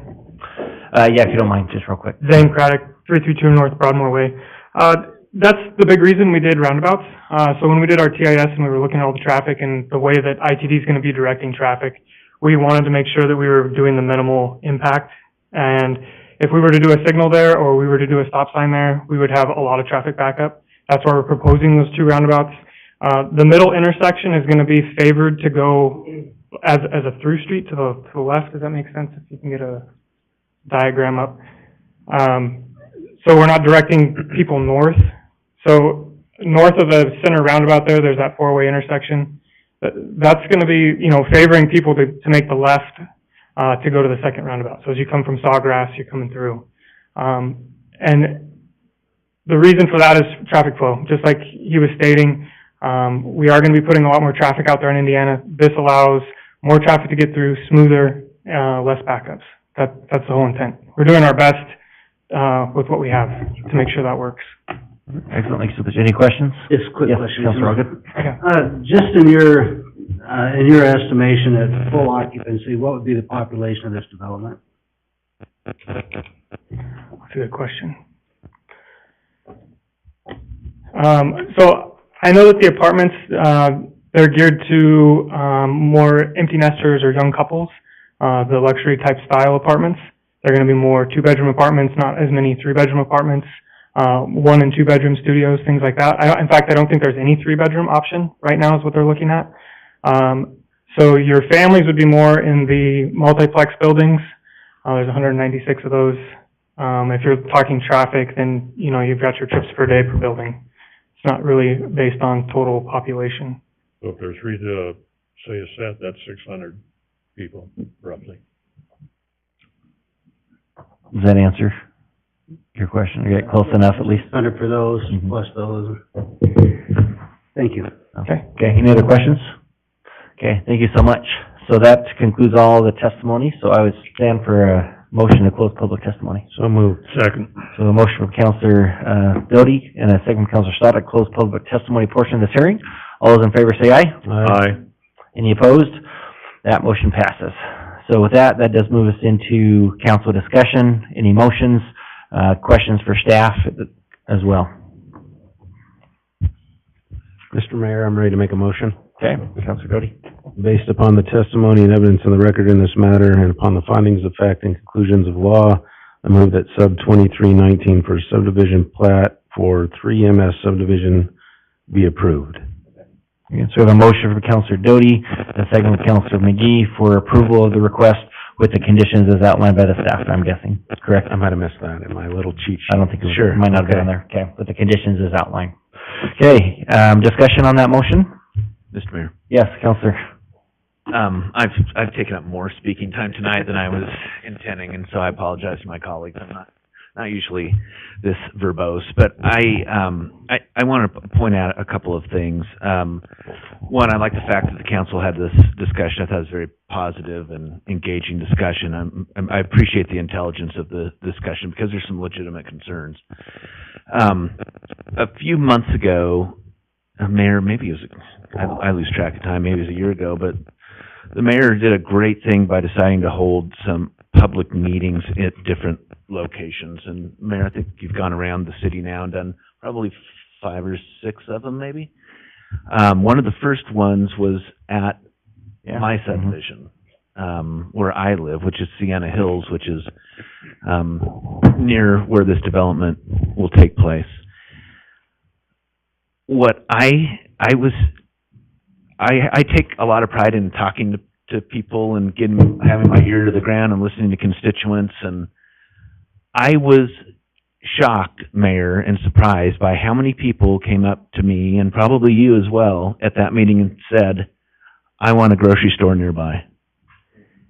And I thought to myself, well, there's all these issues that we're dealing with at the city council, right? We've got all of these big issues. We just have come out of COVID, and all that's on your mind is a grocery store. But that, Mr. Mayor, that kind of tells you where, I think where a lot of people are in the community. As you heard my questions, I asked Rob a lot about the transportation and what that's going to look like. I thought the developer, I appreciated the engineer talking more specifically about what that's going to look like. And though there won't be a perfect transportation solution, I think that this has done a very good job, and I think the developer's done a very good job in addressing it.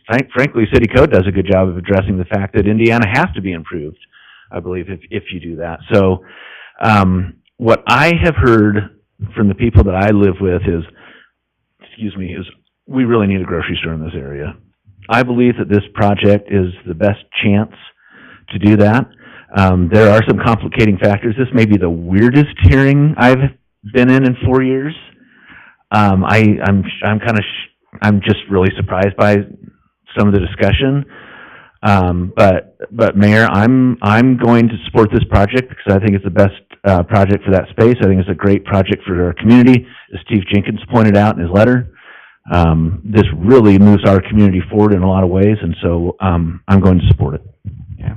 Thank you so much. Appreciate that. And just a quick clarification. The motion was for approval of action item number 3 as listed on the agenda for the comprehensive plan map amendment, PUD, sub, and zone. There was a little confusion on the sheet that we have. Number 3 is a different one, is listed out. So this is for action item number 3 as listed on the agenda. So just clarifying that was what the motion was intended for, as well as the second on that. And I appreciate those comments very much.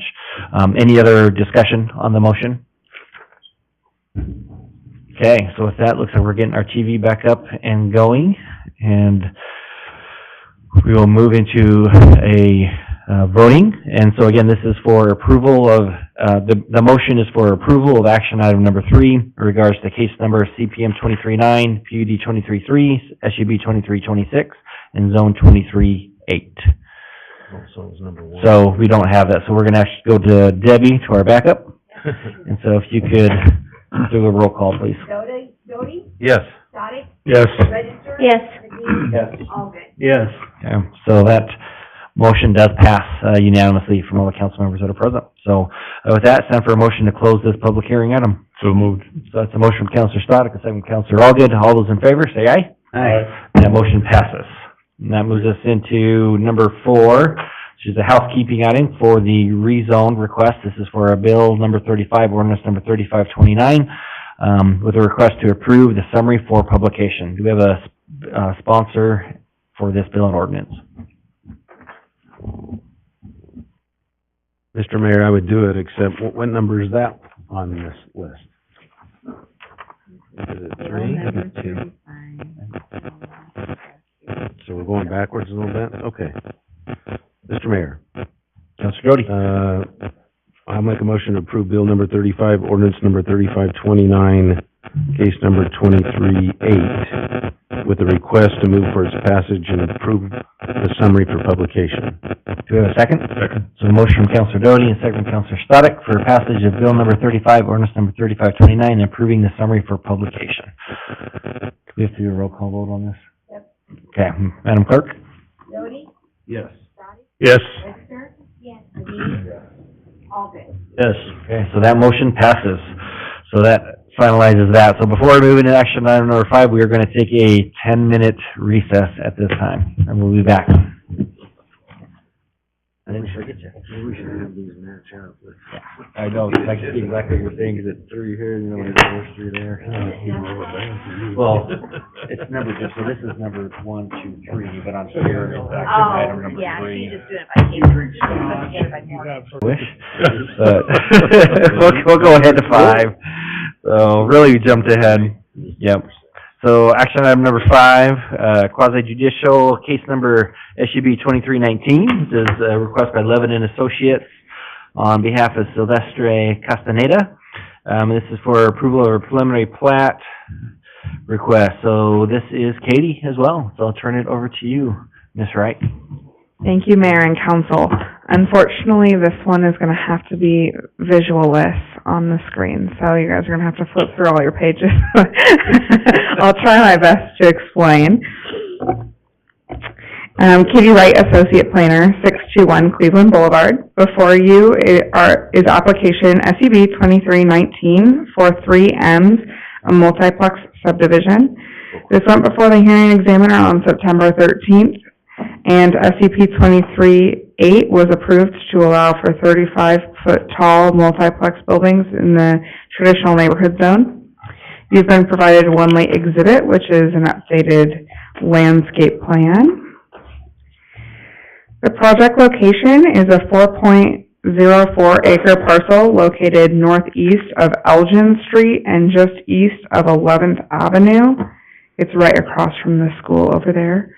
The site has frontage along Elgin Street. The project site is currently surrounded by commercial to the west, residential to the east, manufacturing to the north, and public and industrial to the south. The application before you today is for a preliminary plat for a subdivision for 46 dwellings. Each multiplex residential building will be on its own lot. The internal drive will be a common lot and shall have a public access easement placed over it. The proposed development is consistent with the current zoning of the traditional neighborhood. It is surrounded by C3 and C4 to the north, traditional neighborhood to the east and south, and C2 and R3 to the northwest. The proposed development is designated traditional neighborhood, and the proposed density of 11.39 dwelling units per acre is in compliance with the comprehensive plan.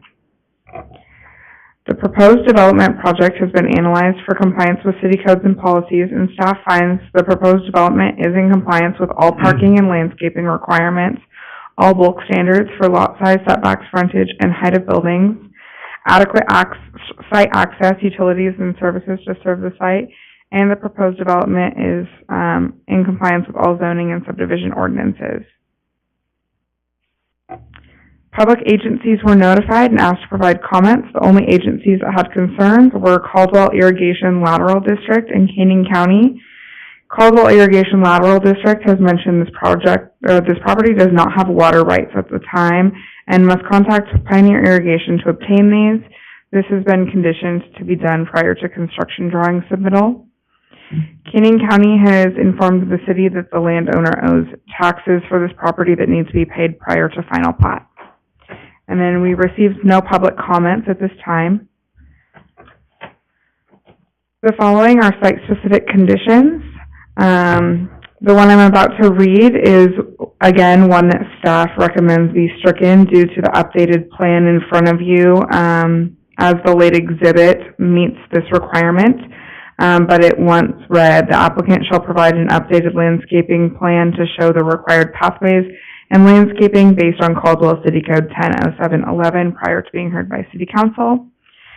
And then the site-specific conditions to remain would be the applicant shall provide proof that water rights have been granted from Pioneer Irrigation District prior to the time of submittal of construction drawings. The applicant shall provide proper trash enclosure screening according to Caldwell City Code 107106, if applicable. A public access easement shall be placed over Common Lot 4. The proposed fire hydrant needs to be moved to the north side of Sarai, I may be butchering that, but Sarai Lane to cover the 150-foot requirement. The hearing examiner recommended approval for case number SUP 2319 and approved case number SUP 2308.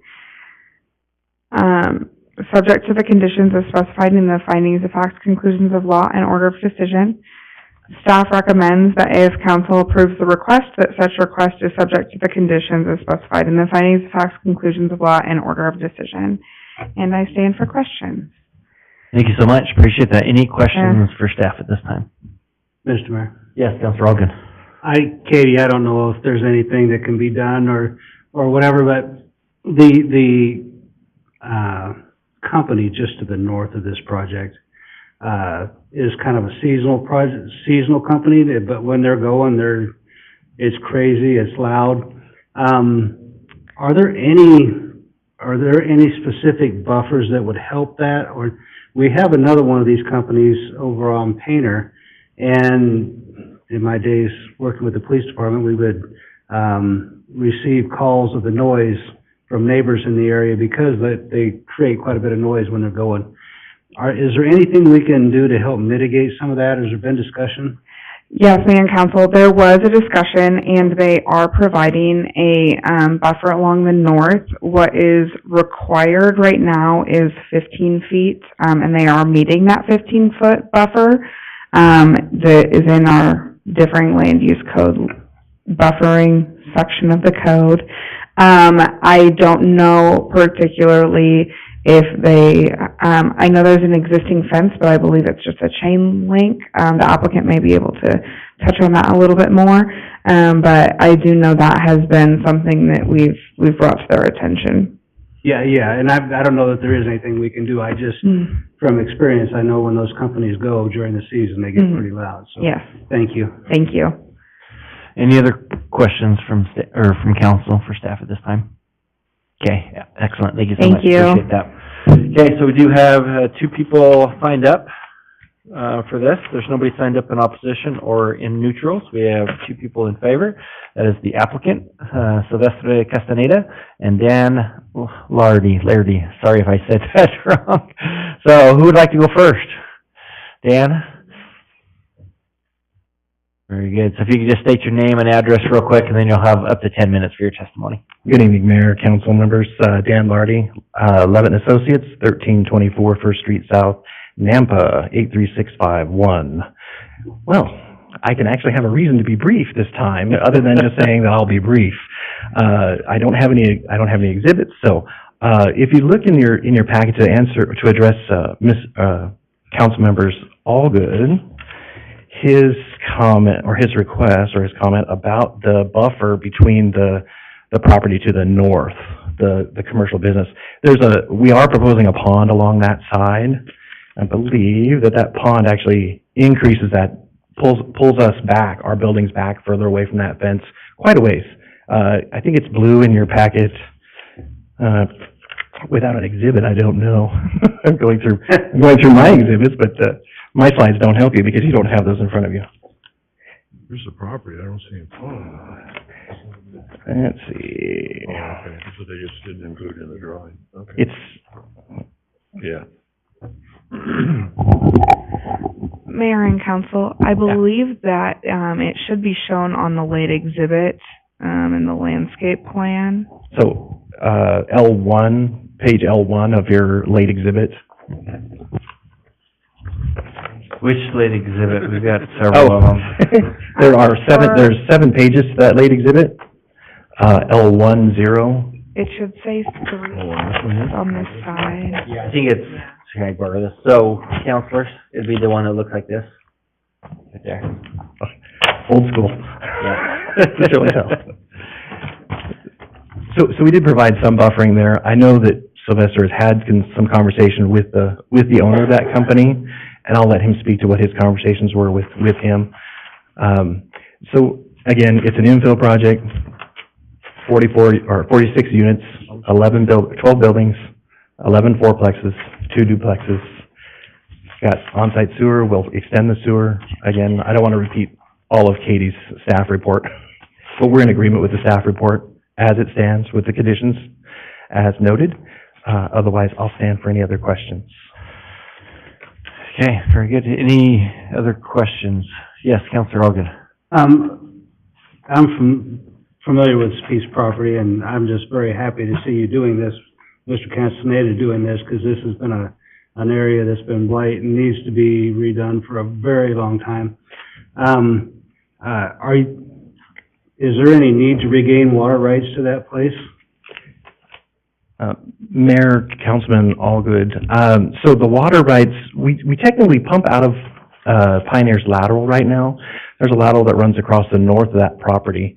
It's just how it's delivered. So we pump directly out of that lateral, and it seems like we've neglected the other irrigation company, and so we'll work through that during our building to figure out how we get water, because we do have water. They do water now. Yeah. Out of the Pioneers lateral. So it's just a matter of, I think it's probably clerical and deciding how it gets delivered.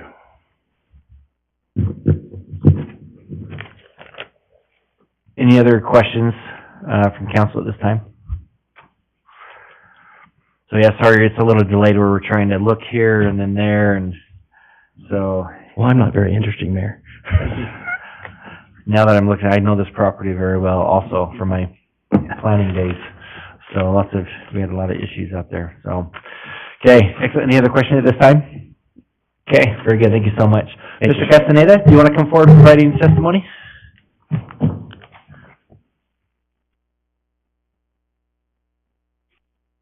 Yes, Sylvester Castaneda, 119 7th Avenue South, number 2, Nampa, 83651.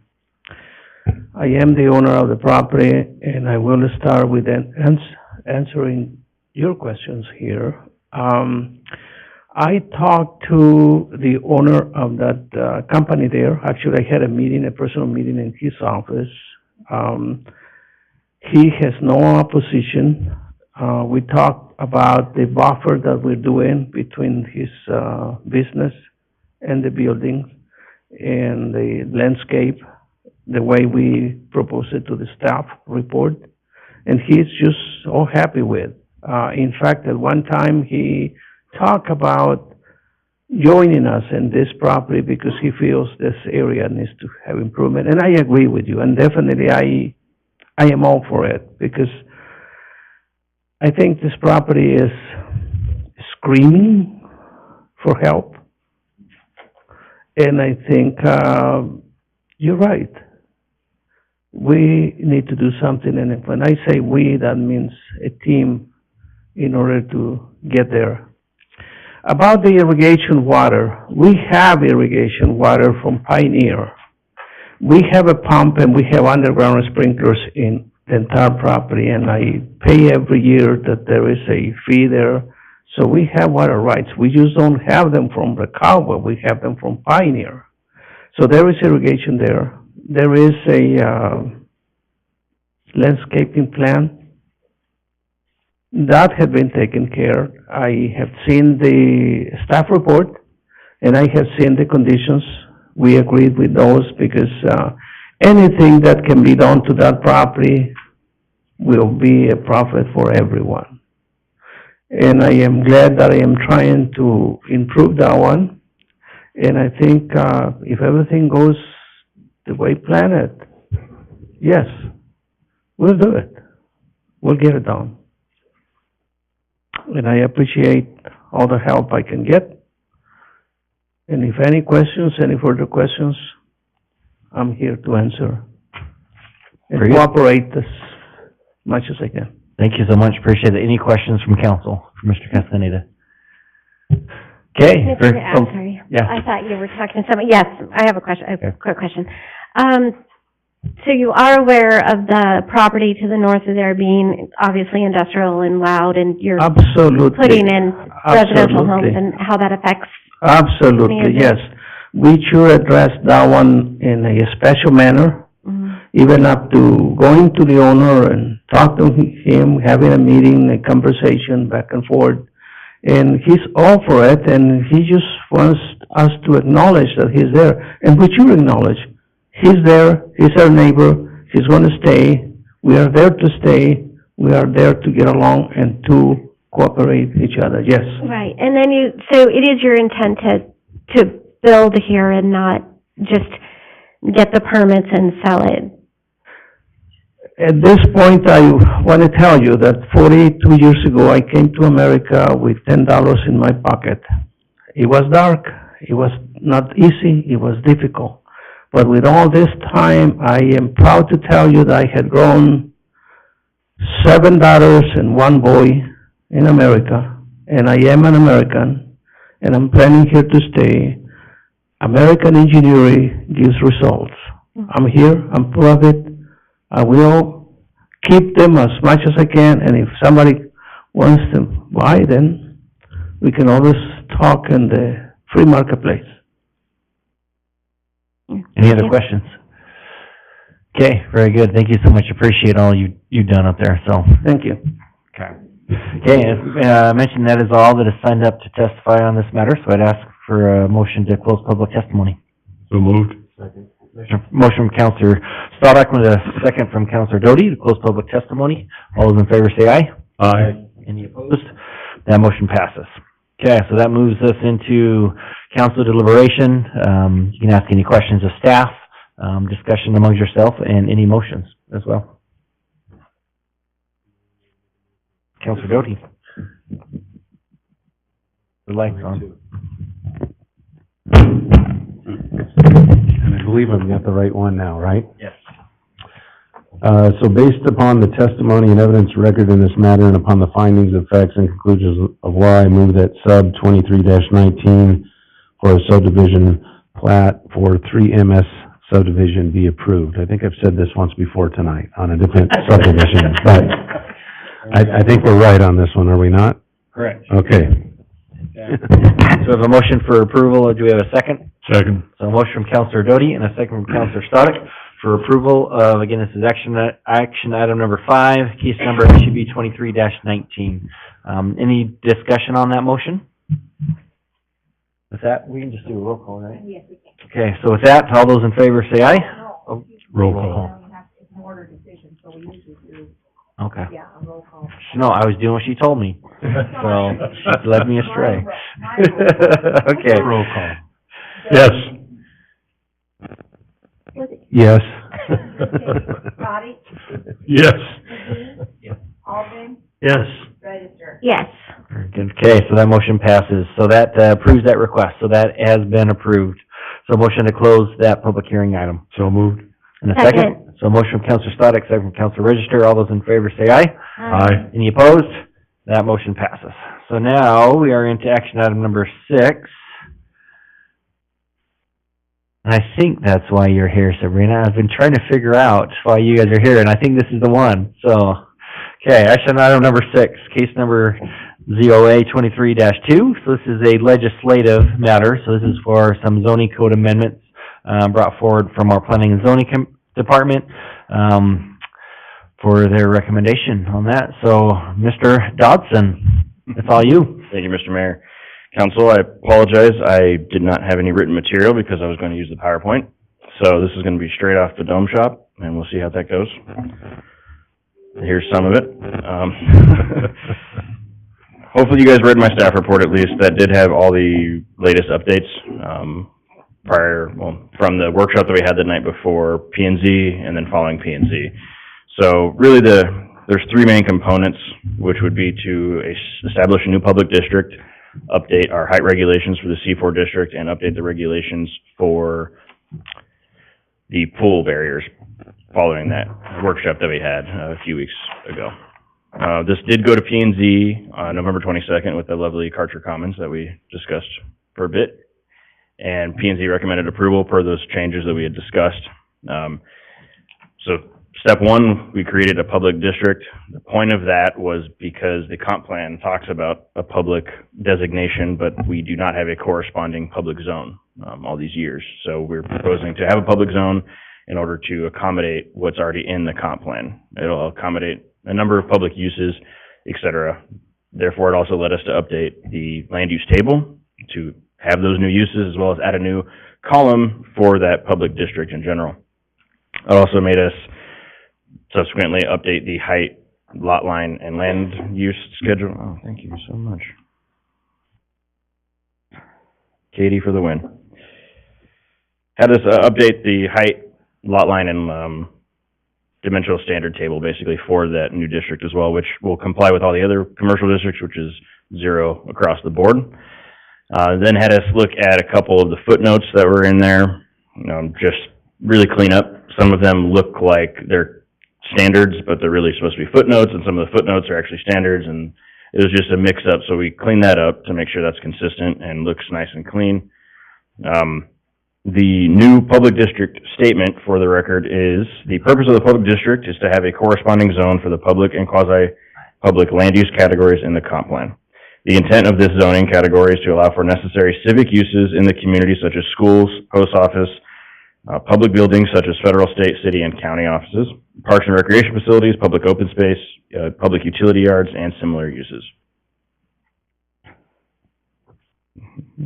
Sorry, getting through here. If you guys have any specific questions that you happen to see regarding the uses in the new public zone, feel free to ask those.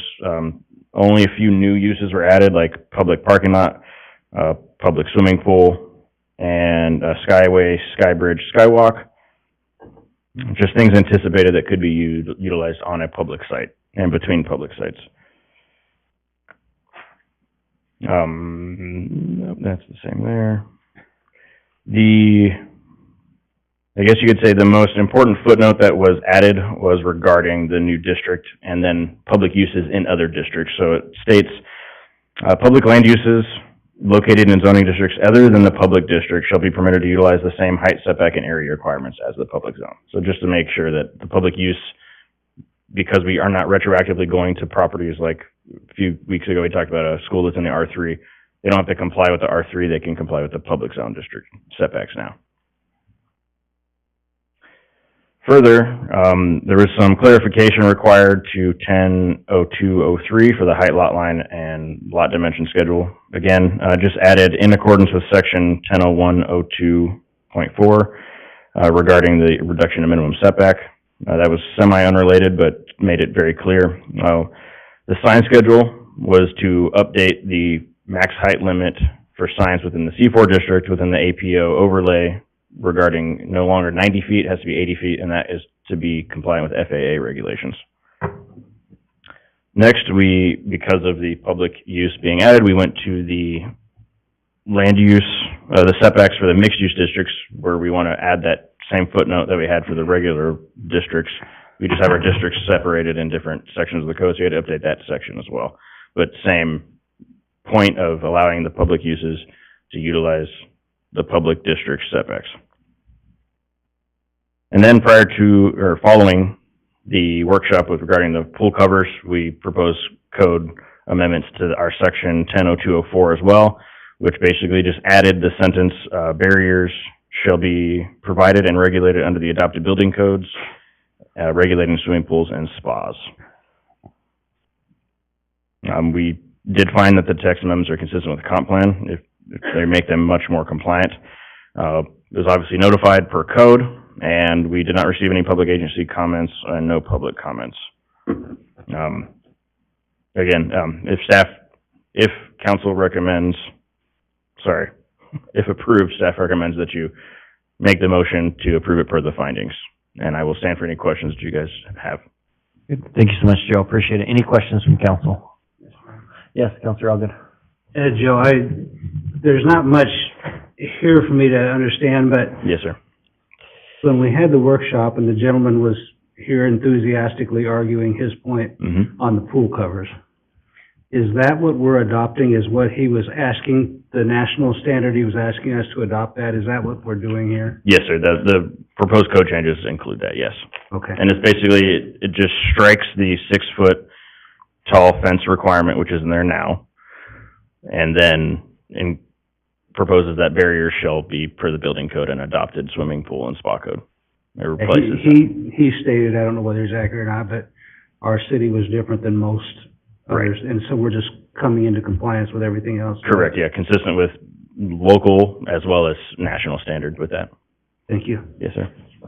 Okay, any other questions? Okay, thank you so much. Thank I you. believe he is here to testify next. So, okay, so we do have 2 people signed up. Scott, if you want to come forward, take a few minutes to provide your testimony. I have a feeling you're going to be concise and right to the point of what you're here for. I'll be short. Yeah, the name is Scott Lang. Residential address 3295 West Grand Rapids Drive in Meridian, Idaho. I'm one of the owners of Premier Pools and Spas, so I'll provide some clarification. First, thank you for the opportunity to visit with you again. Thank you for the opportunity to visit with you at their workshop last month. And for those that have approved getting this added to this planning and zoning codes adoptions. That's been great. Thank you, Mayor, for helping get the building department to adopt the national code. So what I'm gathering tonight, because this is news to me as well, I know that planning and zoning is recommending adopting these, but it looks as though that they're just suggesting that planning and zoning follow the building department, which is has adopted the international code. Is that correct?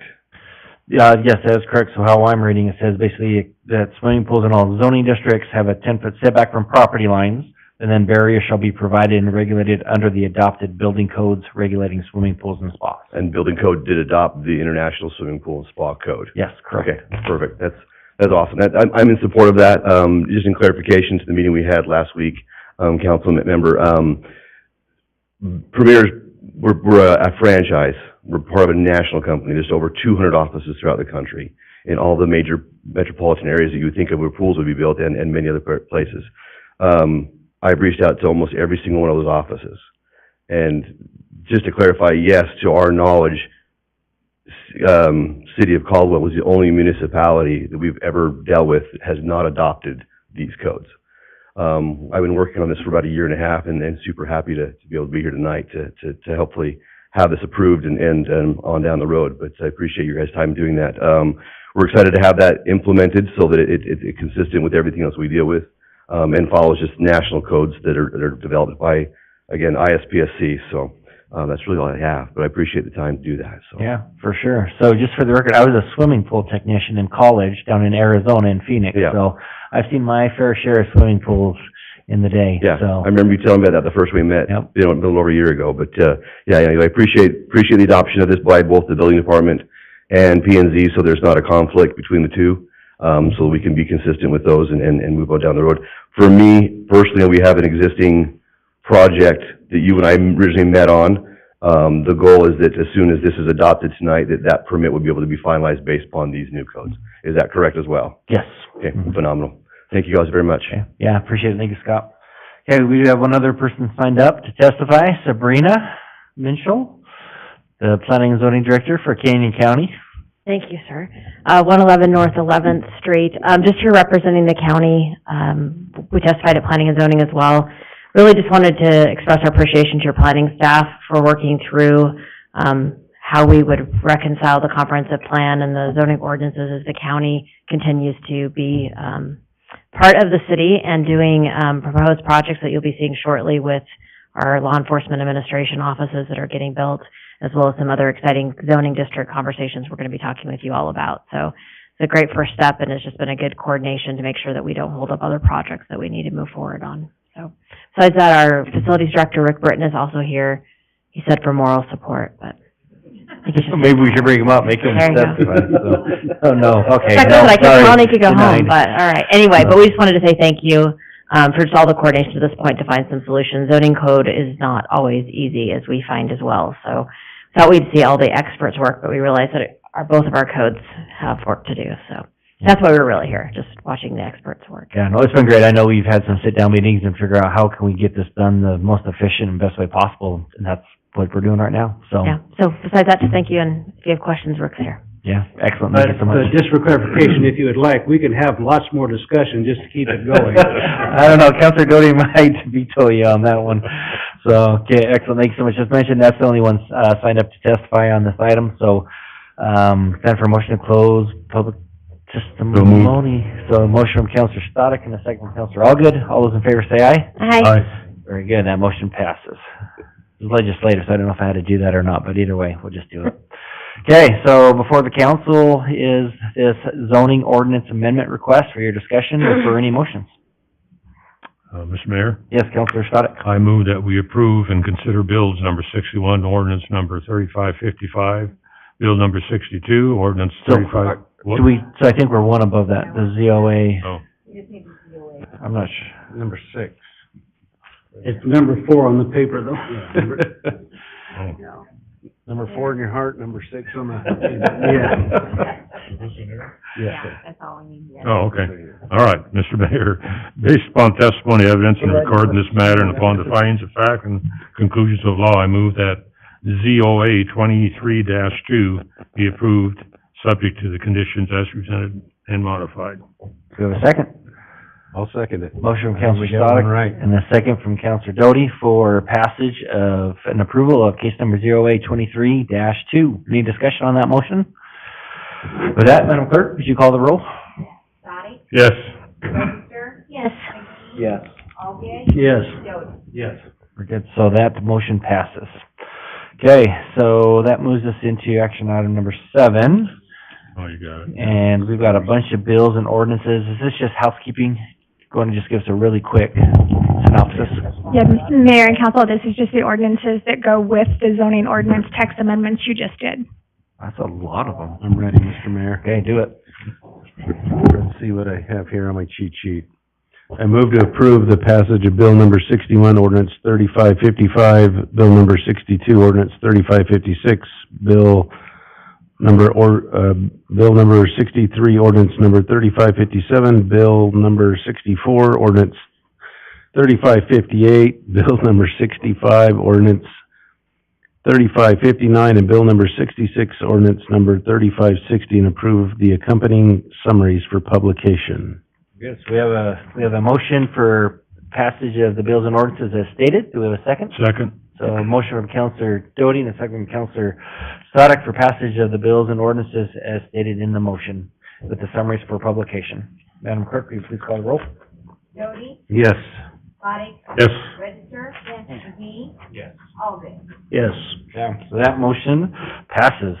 So that moves us into action item number 8. Consider acceptance of the proposed fee for the fire department and set the public hearing date for Tuesday, January 16th, 2024 at 6 p.m. Mr. Mayor, Yes. I think I can just make a motion on this, right? Do it. We're good? I'll make a motion that we consider acceptance of the proposed fee for the fire department and set the public hearing date for Tuesday, January 16th, 2024 at 6 p.m. Second. Very good. So motion from Counselor Doty, second from Counselor Stoddard. And again, this is just setting the date for that hearing on that. So, any discussion on that motion? All those in favor say aye. Aye. That motion passes. That moves us on to action item number 9. Now I see why our wonderful library director stuck around. We should have moved that up. I apologize for Sorry, making you Ray sit for all of that for this item. So kudos to you. So we owe you something. Shame. Okay, so this is a resolution authorizing the approval of the agreement with Envisionware for the library kiosk, as was noted earlier today, several hours ago, at the beginning of this meeting, to use ARPA funds in the amount of $99,217 for the library kiosk at, I think, Luby Park. So, very good. Not as cheap as I thought they would be, that's for sure. They are not. Do we need, I think you're good. You You're waited good this right there. whole time. Yeah. Can you hear me? Yes. We worked on an RFP to put this out to bid, and this was the top bidder, met all the qualifications for the library, and, with the use of ARPA funds. This is only one part of the library's approval. We still have to bid out for concrete pad and stuff like that to go along with it, so, but, this was all part of the ARPA funds. This is part of the budget, so, yeah. Okay, very good. Thank you so much. Any questions? Quick question, since I'm running out of time here. Conceivably, let's say that we have it at Luby, and conceivably we feel like it's not a success, or it's not getting the kind of usage that we expected. Could we move it somewhere else? Is it transportable? Okay. I'm getting a head nod from our library director, so I think probably just need Wi-Fi in the area, I'm guessing, and then a concrete pad, put it down, and probably some power. So, Power and, yeah, concrete pad, so. yeah, very good. Excellent. So, aren't we rebuilding stuff at Lily Park right now? New bathroom? So we are doing stuff at Lions Park. I don't know if it's a new bathroom. At Luby Park, we just did the pickleball courts. Well, I don't, I thought we were doing something else there, but anyway. Oh, Rob's gone. So there may be some other stuff going on. Time, though. Yeah. So, okay, any other questions? Any motions? Mr. Mayor, Counselor Doty. I'll make a motion that we approve of the agreement with the Envisionware for the library kiosk with use of ARPA funds in the amount of $99,217. Second. So a motion from Counselor Doty and a second from Counselor Stoddard for approval of the request, as noted. Any discussion on that motion? Okay, can we just do this? Do we have to roll call? Okay, roll call vote, please. Doty, Yes. Dottie, Yes. Register. Yes. McGee. Yes. Alday. Yes. Okay, that motion passes. And so now we are to the acceptance of the finance report. Mr. Mayor, Counselor Register. I move that accounts payable in the amount of $3,145,150.77, represented by check numbers 174411 through 174786, and payroll for the amount of $659,263.25, represented by check numbers 39226 through 39270, and direct deposits be accepted, payments approved, and vouchers filed in the office of the city clerk. Very good. Do we have a second? Second. Motion from Counselor Register and a second from Counselor Stoddard for acceptance of the finance report. All those in favor say aye. Aye. That motion passes. Okay, council reports. Counselor Register. Yes. I'll make it quick, but let me get my notes. After our discussion last meeting about parking, there was a discussion on social media that I was talking to, or listening to ideas, and one of the ideas that they had come up with also was, to install or consider bike locks. I don't know that bike Bike lanes. lockers? Yeah, I'm not sure if bike lanes would work down there because of the size of the streets, but bike lockers, maybe here and there would be great to help with some of the parking, where people might want to ride a bike and lock it up. So I don't know how to propose that or bring it up or what to do about that, or. Yeah, no, that's a great idea, and so that could be probably part of the budget discussions this next year, and the nice thing is with hopefully the revenue coming in, that could pay for those, so. I know, I will say, I made that comment also when we were talking about our central urban renewal area, the brand new one. That's something that urban renewal could pay for too, and as part of the plan, so. Yeah, so then just deciding where they would go, I guess. And then I also want to address Counselor McGee and just congratulate you on your service and all that kind of stuff. And one thing I do want to say is, when we had our election, I know that there was a lot going on. We had unseated 3 people who had been here for a very long time, and I think that it was probably difficult for a while that you were the only council member to actually contact me and congratulate me and ask to meet me for coffee. And I just really appreciated your kindness and that feeling of being welcomed, where I didn't get that necessarily from the prior administration, so it was just such a nice feeling to have. And I didn't quite know what to think. I didn't know you didn't know me, and we had this great conversation over coffee, and I'm sure you were probably left there thinking, what in the world has happened? But regardless, I appreciate you being so kind to me and inviting and welcoming, and then so supportive through the last 2 years, because there's been plenty of times where I've called you and said, can we do this? Are we allowed? Is this, that, or whatever? So I just really appreciate that, and congratulations, and whatever you do moving forward, I'm sure is going to be a success. So thank you very much. Very good. Thank you so much. Appreciate those comments. Counselor Stoddard. I have nothing tonight. Thank you. Very good. Counselor Doty. Just to Counselor McGee, just ditto. It's kind of like that Christmas lights where the guy puts ditto on the outside, so I'll just go ditto. I saw and that. Merry Christmas to everyone. Yep. Very good. Counselor Allgood. Well, it's really a shame that Counselor Williams was not here, because Counselor Williams, we tried to put a video together, but him and I, his time didn't cooperate well. Counselor Williams does a great John McGee. You'll just have to ask him sometime. He does a great John McGee, and we were going to get a video that we could play, but he's out of the country, and I've had stuff going on, so. But anyway, John has been the quiet political voice that says things much better than most of us, and it's good to, back in the day, just nothing for nothing, but Senator McGee and Senator Patty Ann Lodge were the two people that made the first gang enhancement legislation in Idaho. And Caldwell Police Department, they did it in cooperation with Caldwell Police Department, and Caldwell Police Department was the first one to prosecute under the new legislation brought to us by Senator McGee and Senator Patty Ann Lodge. And so he's been helping Caldwell for a very, very long time. Very good. Excellent. Thank you so much. Appreciate that. Counselor McGee? I'm grateful. Thank you. Yeah. Thanks, Mayor. Yeah, no, appreciate it. Thank you so much. So, I really don't have many comments either. Just again, just to echo those sentiments, and you will be missed. I'm excited for the future and for, Mr. Dittenberg, but yes, to just focus on you for tonight, and thank you for your service and being willing to do what you do. So it's been a good ride. So enjoyed it. Okay, so with that, Mayor? Oh, yes, sorry. Oh, yes, thank you. I even had a note that I put in my pocket and forgot about. Please, great, So, yes, right under the few. There's a couple things. The first is not too bad. As you know, as part of your budget, you have some community projects, community project resources, and, Advocates Against Family Violence. We did budget $5,000 out of the city council budget.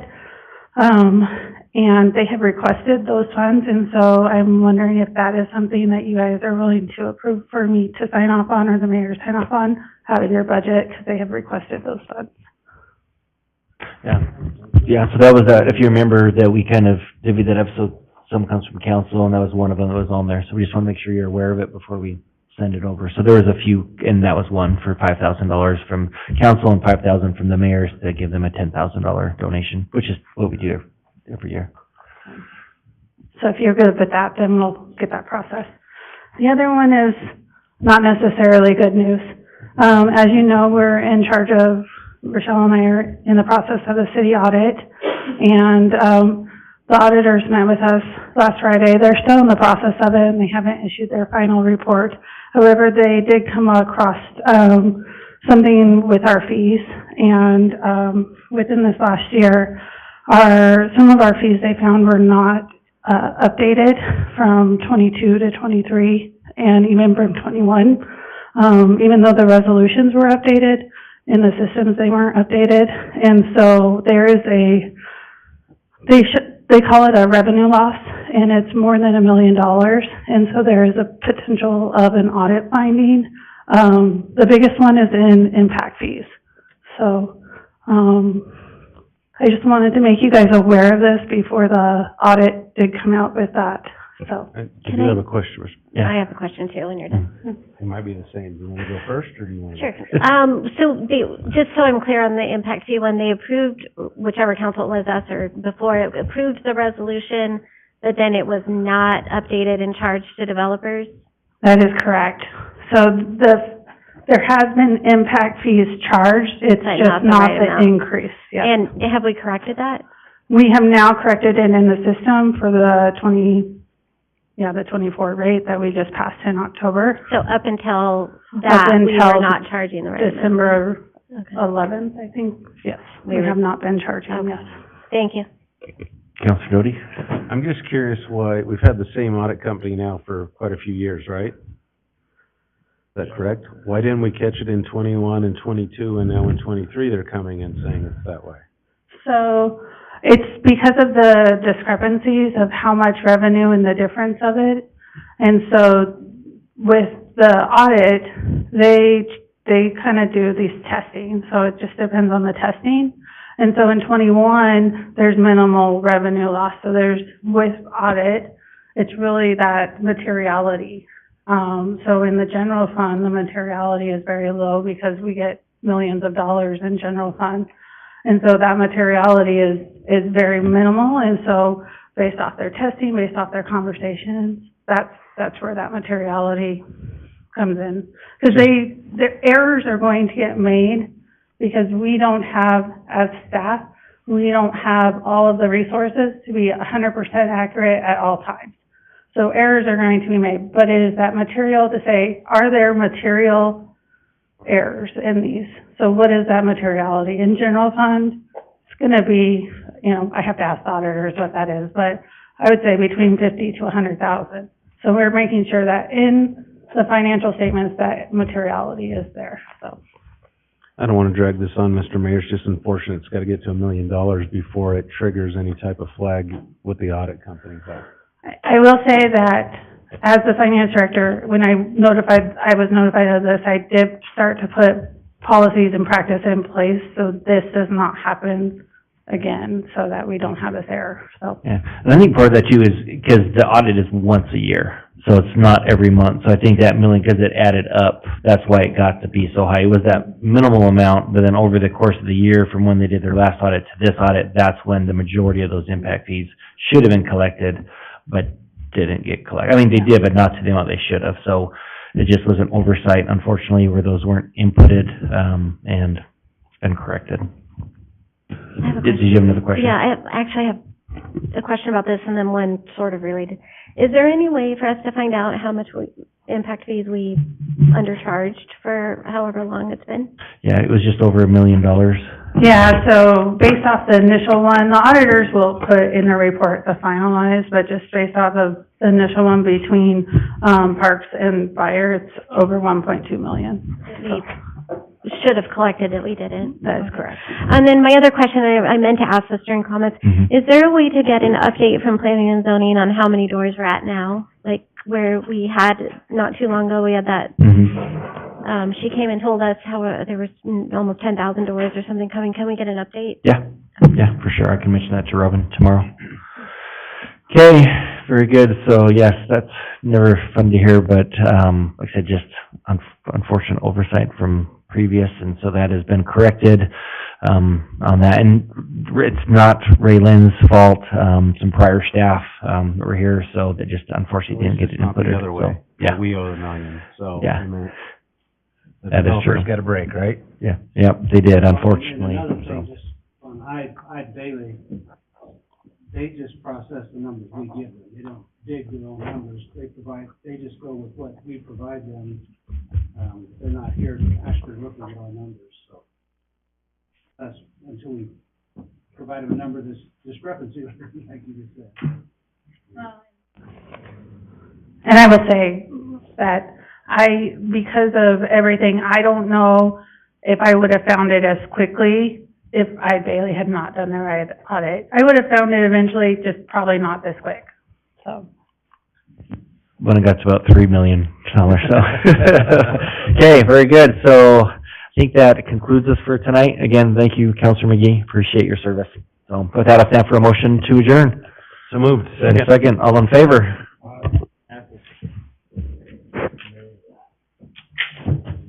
Whoever said Nathan? I'm falling a lot.